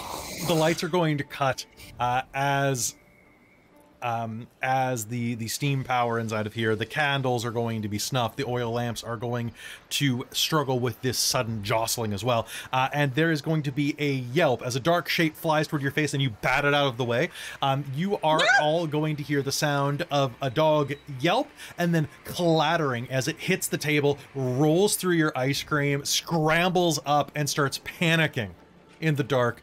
It is going to run in a random direction, which is going to be 1, 2, 3, 4, 5, 6, which is going to be right through the professor, who's going to go, my God, as this dog launches itself, clawing and scrabbling over his face. Everyone, it's just a wave. Calm down. The captain is going to shout out. Compose yourselves, men. And the ship is going to pitch, and slowly the lights are going to come back on, and you're going to see there is quite a mess about you. Now, some of you have messy gloves and things like that, but you're mostly clean, except for the professor. Chastity, what's up? Is the dog still in the room, or did it get away? Because I would love to calm it down with a mind effect. You are going to see that the door leading into here that goes out into the outside deck is wide open, and are going to hear some very angry yelping and growling outside of the door. I'm gonna go get the dog and calm it down. Okay. All right, so Chastity throws her chair back and runs off. If there's chicken or stuff on the table, I'm going to use that to try and get its attention. And I'm going to grab one of the bottles of champagne that's open, if there's any that aren't broken. You absolutely can. You can totally grab one of the bottles of champagne. While this is happening, the lights are still flickering, I'm going to say. Darcie, your hat is going to go flying. And in the dark, the professor is going to look at you with his glasses skewed and go, "My God, what?" And Darcie, your hat has flown to the floor. Would you like to try to get it? Okay, can you make me a dex and brawl roll? Or pardon me, make me a stamina and brawl roll. Stamina and brawl, okay. Does tough would not apply for stamina. Josephine. What's my difficulty? Difficulty is going to be 7.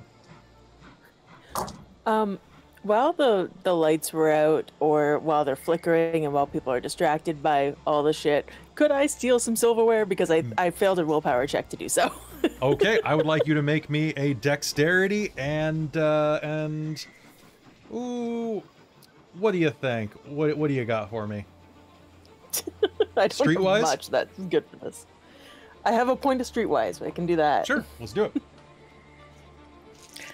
I didn't botch, but I failed. Okay, so you are going to crawl on your hands and knees after your hat, which is getting like shuffled around. And as you are going, one of the waiters is going to like go and try to light one of the lamps, and he's going to kick your hat, and it's going to fly across the room in the other direction. And you're going to, huh. You're Indiana Jones in the Diamonding. Yep. Yeah. Yep. So you're going to have to shuffle back across the other side of the room before people see your face. Give me another, and you're doing this, and I'm using stamina because you're having to do this on your hands and knees while people are knocking you around in the dark. Could I do a athletics, stamina and dodging roll? Try and dodge people? Sure. To get across? Go ahead. Go ahead. Make me a stamina and athletics roll. You can use dodging. Sweet. Josephine, how many did you get on your streetwise roll? What was my difficulty for? Actually, 6? 5 because it's dark. That's 4 successes. It was 4 at 6 too. You are going to get so many pieces of silverware that are going to just splay across the room. I'm cleaning up. Yep, I'm helping. And as you are looking around, you are going to see on the table that emerald dog collar has been knocked free of the dog. Do you take it? Oh, yeah. Okay. 4 successes? 100%. All right, Darcie, you dive under a diplomat's table just in time to see a pair of very well-appointed gentlemen in tuxedos cuddling up to each other, their hands firmly inside of the upper crease of their thighs of each other while they sit next to their wives. One of them crosses their legs gently, and your hat gets kicked over to the side as well. You duck under a boot and keep going across the way. Yep. Darcie's just like do.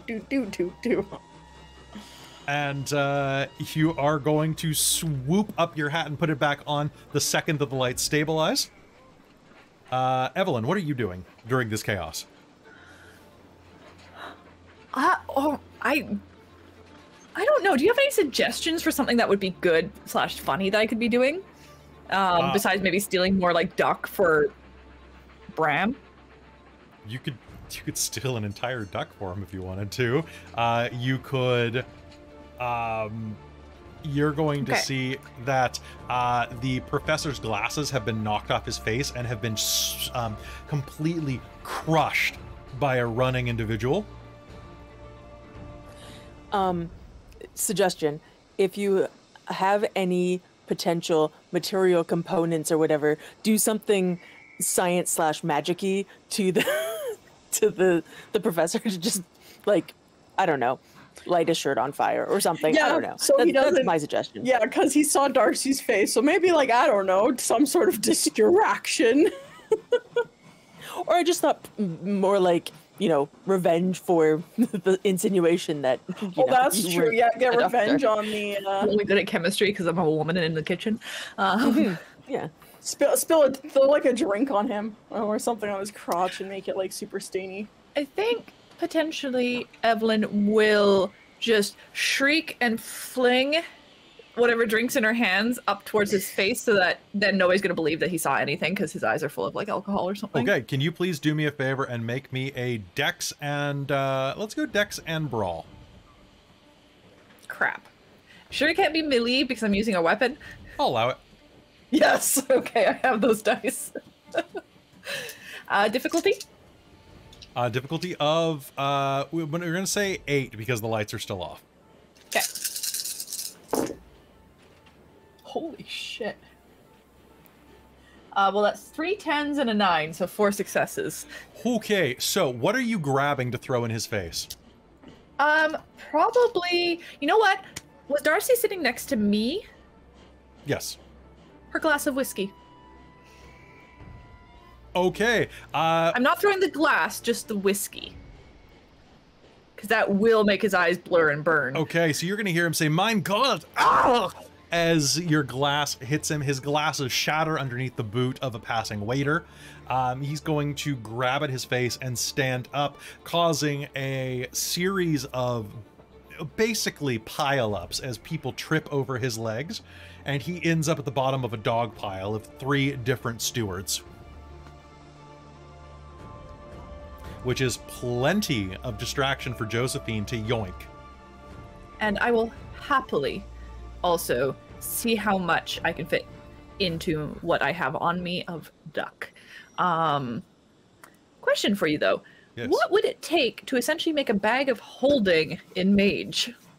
That's what I was thinking of. I was like, what are you talking about shoving a duck in? Correspondence could do it instantly.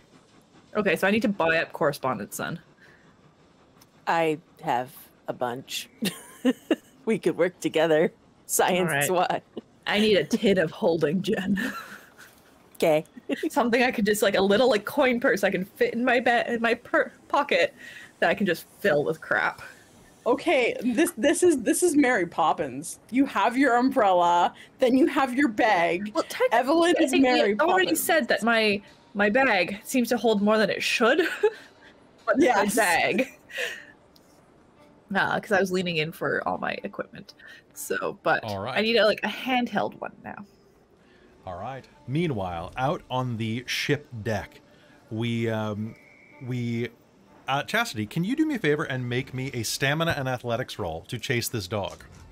Yeah, I have no athletics. I was really hoping to try and get its attention with other means. This dog. But I is do have stamina. Do it. What did you say my difficulty was? Difficulty 6. 1 success. Okay. You are going to see it rushing ahead of you as it is dodging between people who are grabbing onto the railing. Several people are getting sick overboard and are just having like a bit of a time as this storm rolls in. Overhead, you can see clouds arcing with lightning.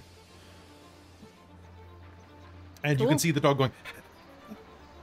What do you do? I would like to try and cut it off its root and maybe get a box or a cloth or something. This is going to take some coordinating because she also has like a drumstick of chicken and like a bottle of champagne. Okay. But I think the easiest thing to do would be to mind blast it into submission. Okay, go ahead and let's do that. It has a willpower of 2 for legal reasons. Yeah. Okay. So she's gonna take a swig of the champagne, and then she's gonna chuck the drumstick because food that counts as a like pleasure item in terms of you eat food, you enjoy food, indulgence, that makes etc. sense. As far as I'm concerned. So she's gonna use that as the distraction, chuck it over to this thing when she gets a little bit closer, and take a swig. I was gonna try and make this thing just calm down and stop running away. Okay, so are you going for damage or calm? I am going for calm. I want it to stop moving and running. I want it to calm down and just maybe go to sleep even. Okay. Go ahead, make me a roll of difficulty 2. So this is my Arete because it's a mind. Arete, difficulty 2. Yep. And 10's reroll. 10's reroll. Okay.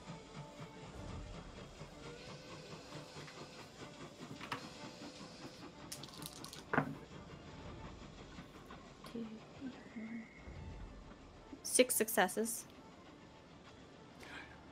The dog is going to run, dodging between legs as it's trying to escape, screaming its fool head off, and then suddenly is going to skid to a stop, let out one tremendous yawn, and then fall asleep.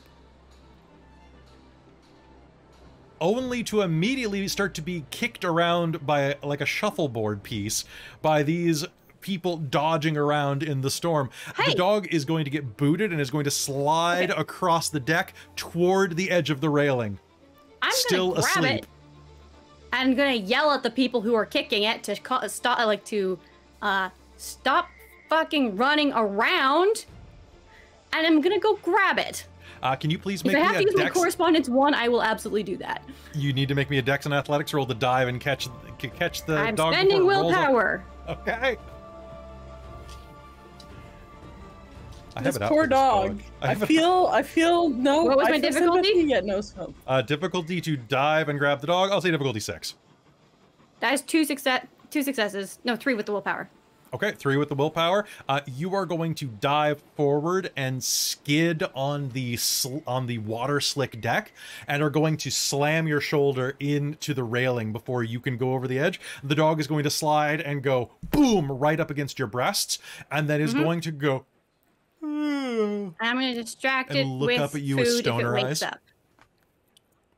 It licks its lips and it licks the turkey drumstick and then licks you and then curls back to sleep. Perfect. Good. Okay. She's gonna cautiously get up, gonna go over to the people who are losing their goddamn minds, and is gonna scream at them for reckless endangerment of everybody on board because they can't calm the fuck down in emergency. All right, give me a charisma plus intimidation roll, please. Cool. I have a specialty in domineering. Can I use that for intimidation? Yes, you may. I don't think that my bold charisma bonus or specialty would also apply. I don't know if that would do anything. You don't get multiple specialties, so don't worry. You're plenty special. I'm also throwing a willpower at this. Sounds good. You were just bought a willpower by the chat. Oh, beautiful. That means I will not cross off that one. I'll just treat that as a thing. Okay. Spending willpower, blah, blah, blah, etc., etc. And yeah, okay. What's my difficulty? Difficulty of this 6. They're not expecting this.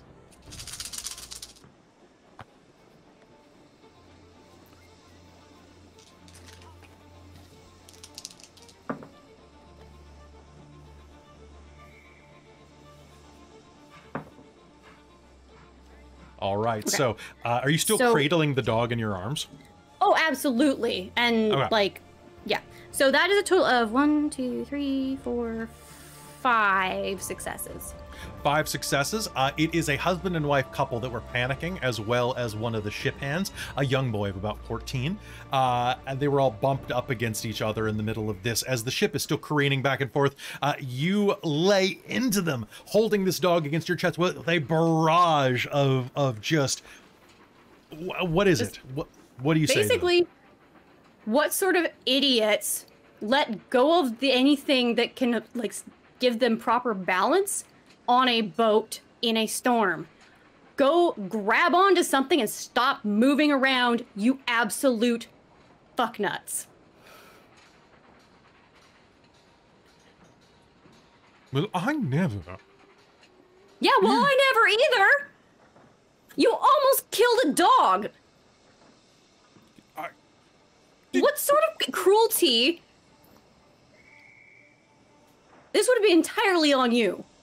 If you had just thought for one moment and maybe grabbed onto the goddamn railing, this would not be a problem. Now get back to your frickin' bunks.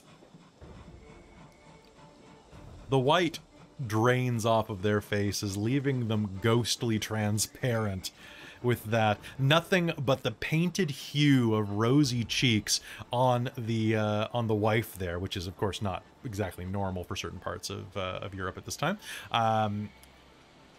They are going to scurry away. I would like to take us just try and, as she's yelling at them, to kind of just commit their faces to memory. Mm-hmm. You will do so. For no particular reason. Okay. for no particular reason. Sounds good. Sounds good. And with that, you have acquired a papillon. Or a papillion, if you like. Never. I will never, ever call it that. Okay, so you have a tiny dog sleeping in your arms now. Yeah, and now it's mine, and I'm never giving it back. Okay, you have a new familiar. Congrats. Bran is not going to be impressed. Nuts. Listen. Evelyn was definitely eyeing it for like her magic at some point. Oh my golem dog, are you gonna? It's just so cute. She's gonna keep it forever. Oh no. All right. Cutting back into the dining hall, the captain, as the lights begin to flicker back on, he's going to say, "Everyone, please, leave your seats. I think it's best if we all return to our quarters while this storm passes. Anyone who requires or has not eaten in your entirety, please leave a note with your waiter. We will have something delivered to your quarters. But in the meanwhile, please return, mind the handrails, and be very careful. You, valet. Each of your waiters will accompany you back to make sure that you reach your room in safety. Madame, I will take you," the captain says, turning to the Baroness. "But what about my dog? Where is Clementine? Clementine!" she shouts at the open door, which slams open and shut again and again with the rocking of the ship. "We will see to your dog. She could not have gotten far. The ship is only so large, n'est-ce pas?"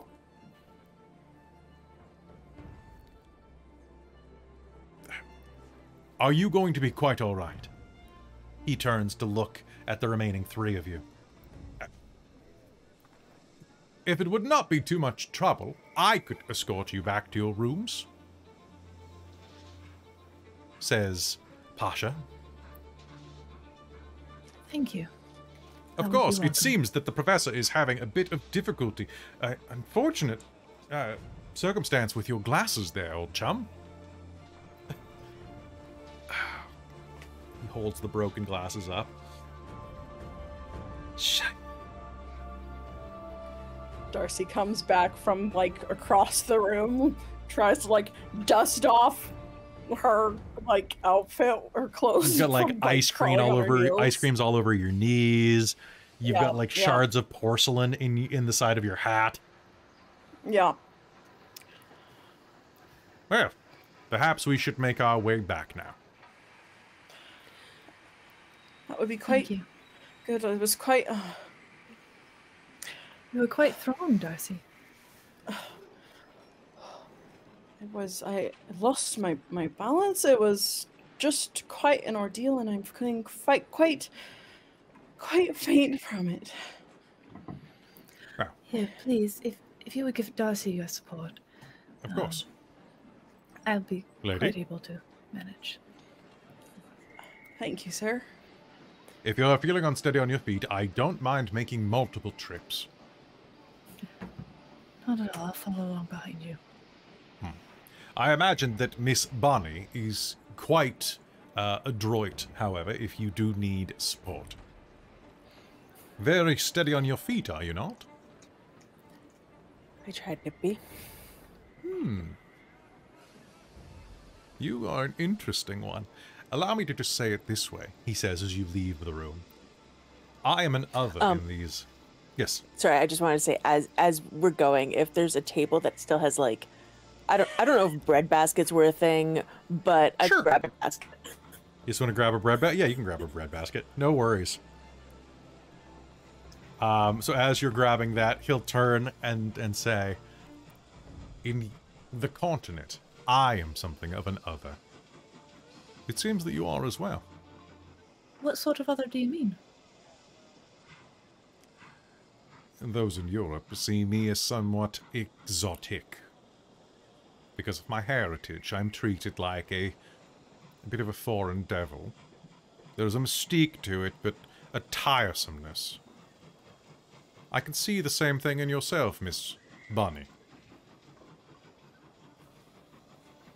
Very curious where you might be from. Oh, just all over. Travel a Very lot, well. you see. Of course. Pay me no mind. Keep your secrets. And he will escort you back toward wherever you take him.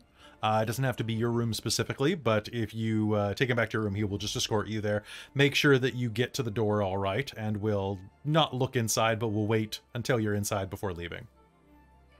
So, Kelly, Darcie doesn't know that Evelyn's grabbing food for Bran, so Darcie's also would like to try and sneak food on the way out in the chaos.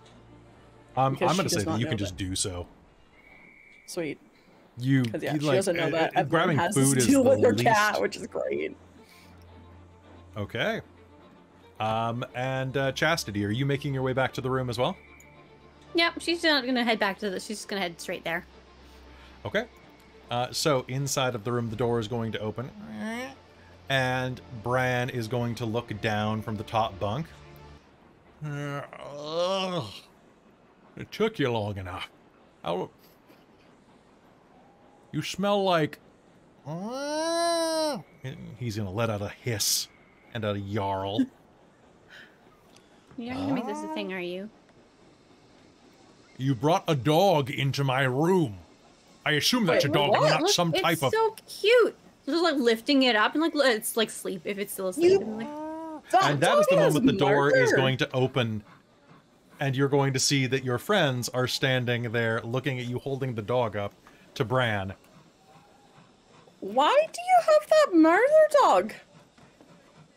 it's not very murderous right now. Look Murder at it. dog. It's so It cute. tried to claw my face off. And it went to sleep like a good sweet puppy as soon as I told it to. We might not want to make an enemy of the Baroness. I mean, we could just make the Baroness think it's not her dog. Plus, I'm Might be pretty worth it. sure that the way it was being treated counts as animal cruelty. Do you want me to kill this Honestly, one? I don't think Bran is too thrilled about a Oh, dog. no, but I think a quick bite or two I could take care of this one. No, Potentially, you might want to make her just think that she gave it to you. She that grew also tired works. of it or something. If that you're Or determined to keep that it. we always had a dog. Just happens to be the same. Well- What a coincidence. But all the others kind of know that that was potentially her dog, so you don't necessarily want to mind Also- away everybody. That dog had the very unique collar on it. I'm sure it's still... Oh, the collar's gone. It sure does not have a collar, so how am I supposed to know this is the Baroness's dog? Yeah. You're on a closed environment of a ship.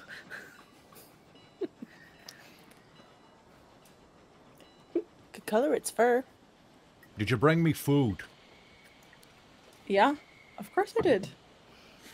I smell chicken and bread and lots of wine.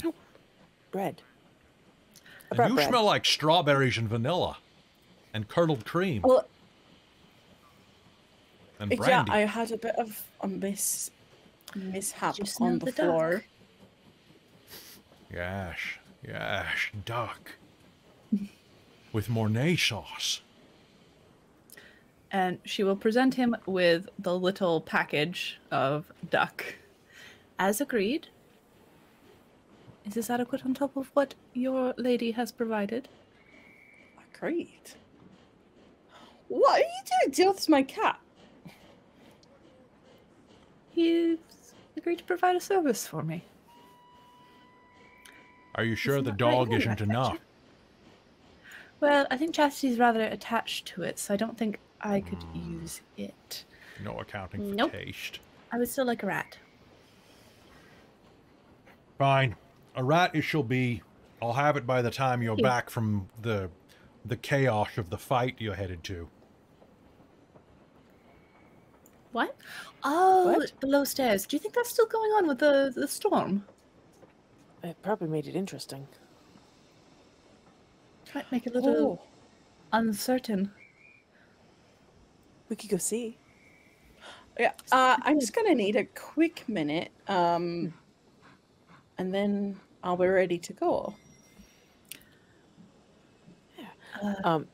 Josephine is going to unload everything she took from into her bag. Okay, are you doing it Like a bunch of stealthily or silver. just dropping it?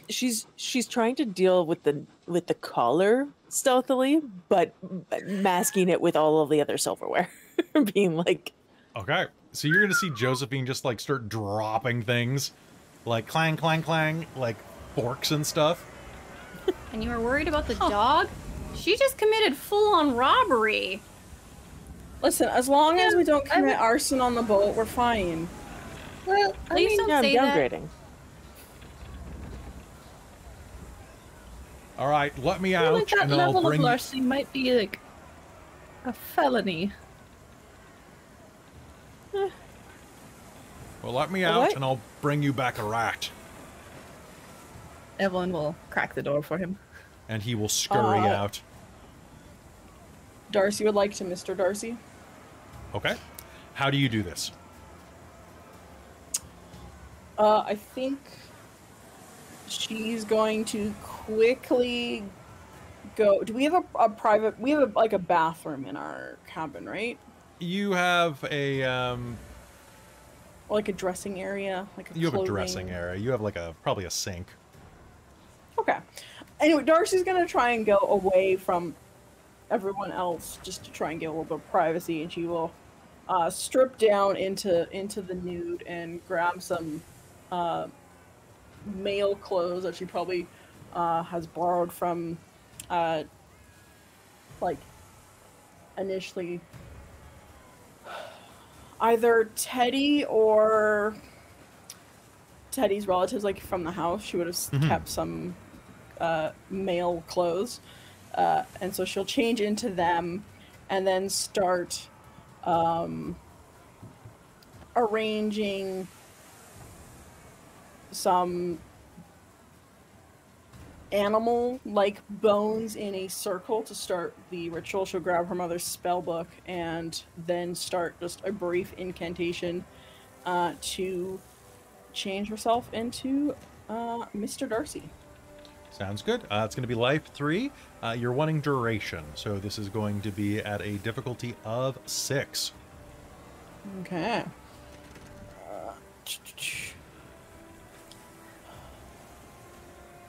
Perfect. And then could I do also increase my strength as well? You can make that part of it as well. Yeah. So it will each success you go into power. Do you want to make this the same effect? Yes. Okay. So then that will be at a difficulty of 7. Okay. Does that include my cyclic magic? That is going to be at a difficulty of 7. I believe you're at a 0 right now because of the moon phase. Yeah. Yeah. Okay, cool. Because it's going into the bad time. Yeah, it's going into the bad time. Okay. Sweet. I'm gonna spend a willpower to do that. Okay. Then my difficulty 7. Cool, cool.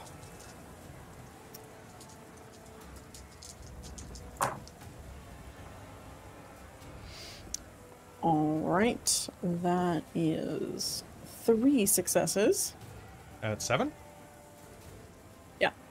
Cool. And how many successes were you going for? How much were you hoping to raise your strength? Okay, I was going for strength, just 1, bring me up to strength 4, and then the duration was going to be like the next scene for the fight scene, basically. Okay, so you can let it go here. I would say maybe try for 1 more success at difficulty 8. Okay, that sounds good. I will do that. Okay. All right, that is the 1 success. All right. So with That was a lot that, of you are twos going as well.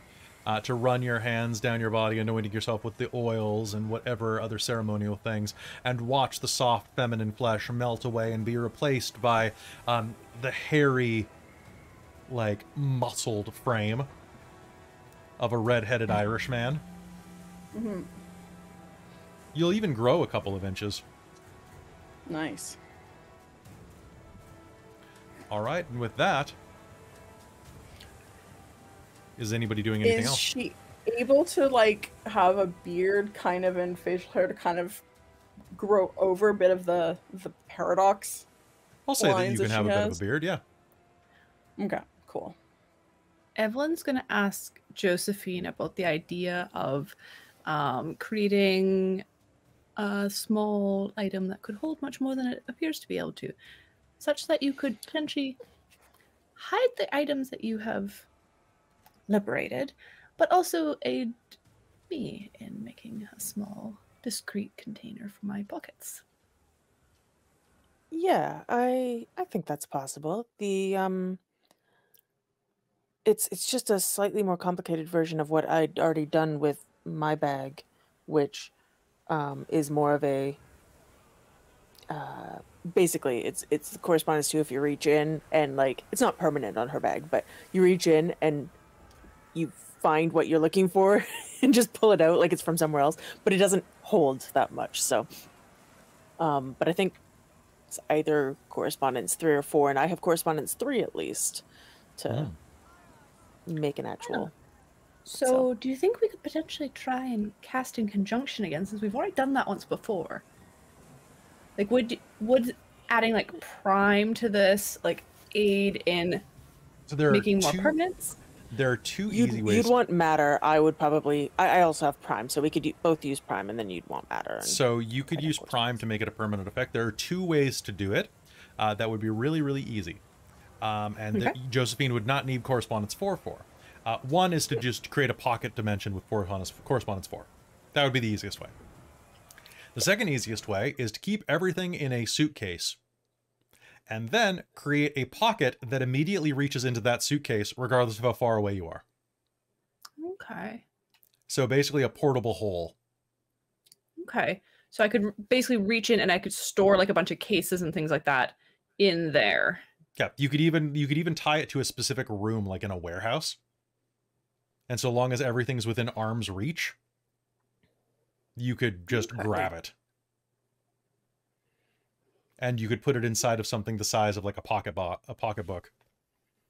Okay. Just, this, if you pull anything out of it, then it's like larger. But if you're just dropping things in and you're just like, I'll just go organize it later. Like Baldur's Gate inventory, just throw everything into the traveler's chest. Yeah, I think she'd probably want to make a space within it that it's tied to where like it's cleanable. Yeah. But yeah, she would be trying to like probably have stuff organized to a certain extent. And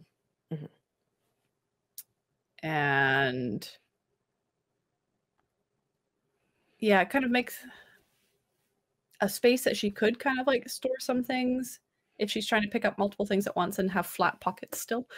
Yeah, totally. It has pockets to other dimensions. It has pocket realms. It has pocket realms. All right. Yeah. Now, is anybody changing or anything? Or who's going down to the fight? Oh, that was the other thing I wanted to say is I wanted to, because I don't really want, I don't have enough life or any life really. And I don't really want to ask Darcie to do, the same thing to me.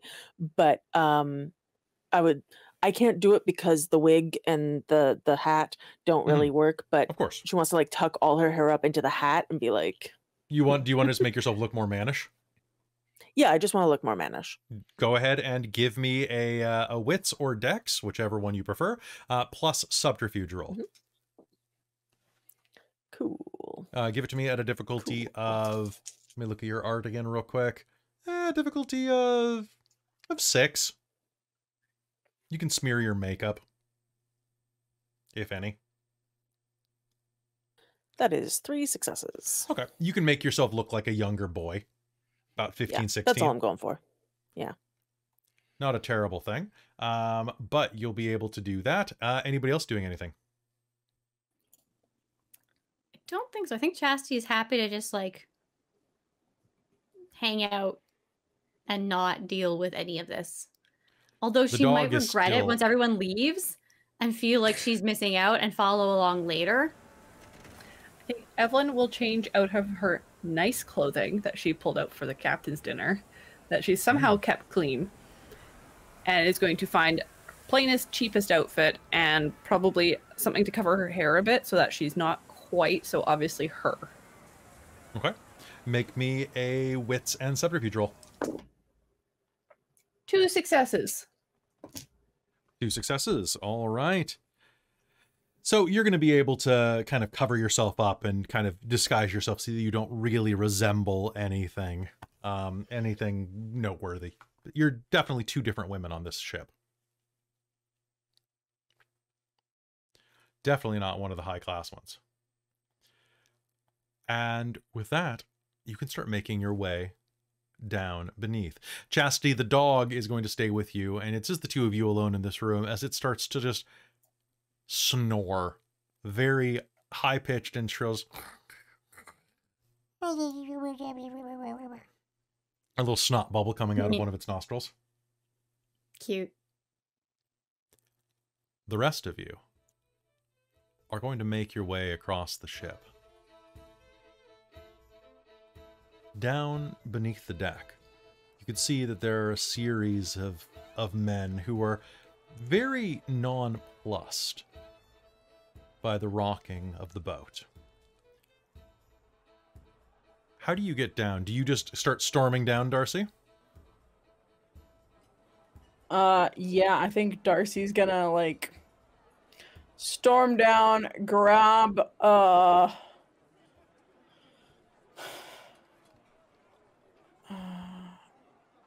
no, I don't think... Are there any, like, bars nearby? Because Darcy might try and, like, grab a bottle of, like... There are a lot of whiskey or people something drinking and down here out of bottles. Yeah.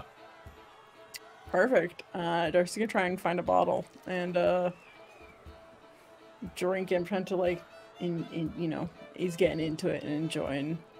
You head into the bowels of the ship, pushing your way through a couple of toughs who are minding the entrance, a couple of big shipmates. And as you push into the cargo area of the ship, you can see that there are untold numbers of barrels and crates flanking this very slim walkway, enough that you can only go one apiece.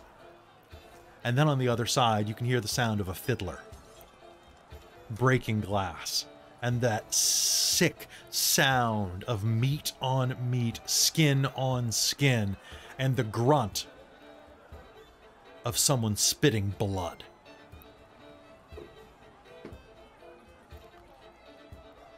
As you make your way in, there's probably 20 men in a circle.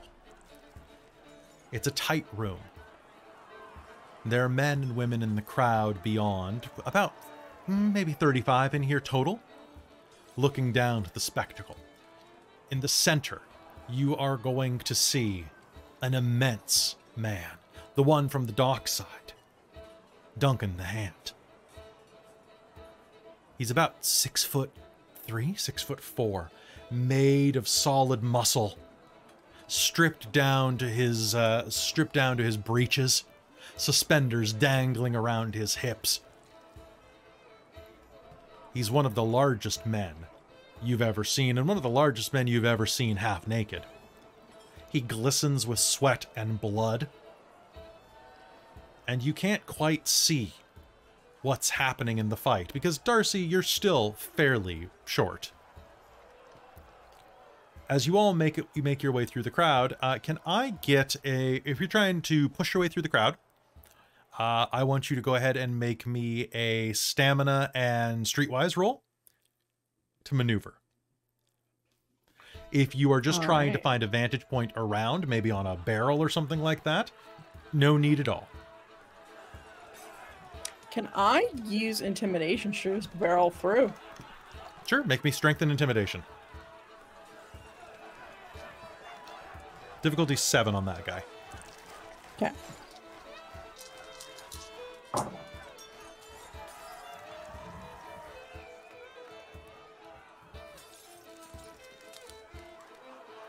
I got a single 10 to push through. Okay, so Josephine, you are going to push through. Darcie?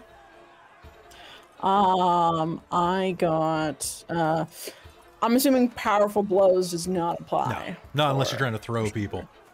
No, not trying to do that. Cool, so then that's just one success. Okay, so you're going to just kind of like lead through with elbows and chest and chin, kind of nudging your way through the crowd, glaring as you go. This thick Irishman just kind of forcing his way through. Evelyn, what are you doing? Evelyn is just finding a vantage point to watch. Okay, Evelyn, as you are watching, you kind of hop up and you can see directly down a woman who's dressed very skimpily, probably trying to earn some extra coin here from any of the men who are looking to get a bit handsy. Leans over, smiles at you through a missing tooth, and hands you a bottle of wine. Drink up, love. It's all good fun. She will just kind of tip the bottle at her with a little head nod and take a swig. It is not great, but it will get you tipsy. Yeah, she's not going to try too much for that, but she'll take a couple drinks to blend in. It is a strong bottle of port. Okay. And it's going to kick like a bit of a, like maybe not a mule, but a small donkey. She will manage to keep her lips closed in such a way as to just take small sips. All right. But it looks like she actually takes a gulp. Kill him! Kill him! She shouts down at the ring. And it's at that point that as you are making your way through, before you make it to the front, Darcie and Josephine, you're going to hear the sound of a body slamming into the crudely constructed wooden ring that they've put around here. The sound of splintering wood. And then the sound of a neck being cracked back into place. All right, then. Have it your way. And the big Hulk takes a couple of steps forward, raises his hands, and then takes 3 shots with rapid succession from the half-naked man in front of you. The first is a straight uppercut to the groin, followed by a punch directly to the solar plexus. And then, as the giant bends over, you'll hear, "Say goodnight, sweetie," as the smaller man grabs the giant by the sweaty hair and knees him directly in the temple. The man spins and falls to the ground, sliding as the ship pivots.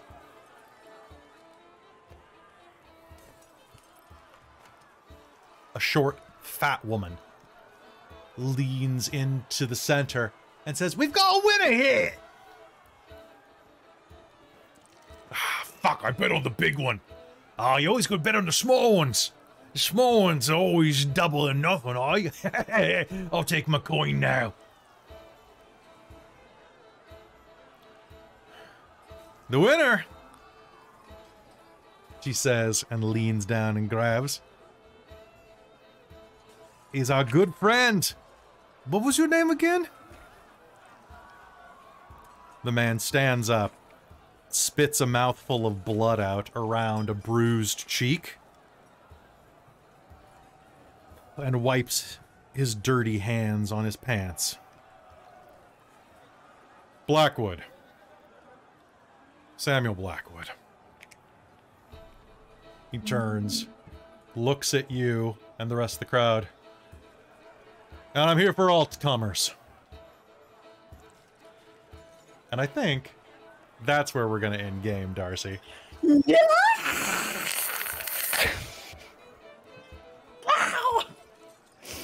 No, I won't fight him. No. You can punch him in 2 weeks. I will punch him in 2 weeks. How dare? How dare? Oh, sir, Sammy, how dare. you're a great guy. All right, folks. I like him. He's tough. Hey, folks, thank you so for tuning in to this episode of Mage the Ascension. It's good to be back. Oh, yeah, I gotta give you XP, don't I? Everybody take 5 XP, 3 from the chat, 2 from me. Thank you. All right. Boop, boop, boop. We're still not caught up with my notes even slightly, but that's fine. It's all good. With that, I want to thank you all for being here. Thank you for your support and for your love. You are all amazing. And yeah, welcome back to Mage. It is good to get back into it. A big thank you, of course, to all of our supporters on Patreon, which you should join right now. If you're not already a member of the Patreon, it would be fantastic to see your names there, and it helps support the channel directly. I can't thank you enough if you are over there right now. But I can start. And I think I will start with our divine producers. I have to thank our, of course, my mom, who is one of our divine producers, as well as the amazing, stupendous, fantastic Kelowna Curd, who is also a divine producer. So thank you so much, Kelowna Curd. A big thank you to our demonic producers, Precarious and Mysterium MK, our wizards of the Patreon, Tammy the Forever Cleric, the Ink Goblin, and Sorcerer Sanguine. And, of course, the High Council of the Patreon, Taryn, Dustin, Amberthist, Raven with Baubles, Karasha Urquhart, Chef Eladeth, Larook, Mike Baxter, Iridian, and Brian Kaler. Y'all are amazing. Thank you so much for supporting us. And thanks everybody else who's down there as well. You guys are all amazing, and I really do appreciate it. Any last things before we head out tonight? All right. So we'll see you in 2 weeks with more Mage the Ascension the Victorian Age. Good night, everybody.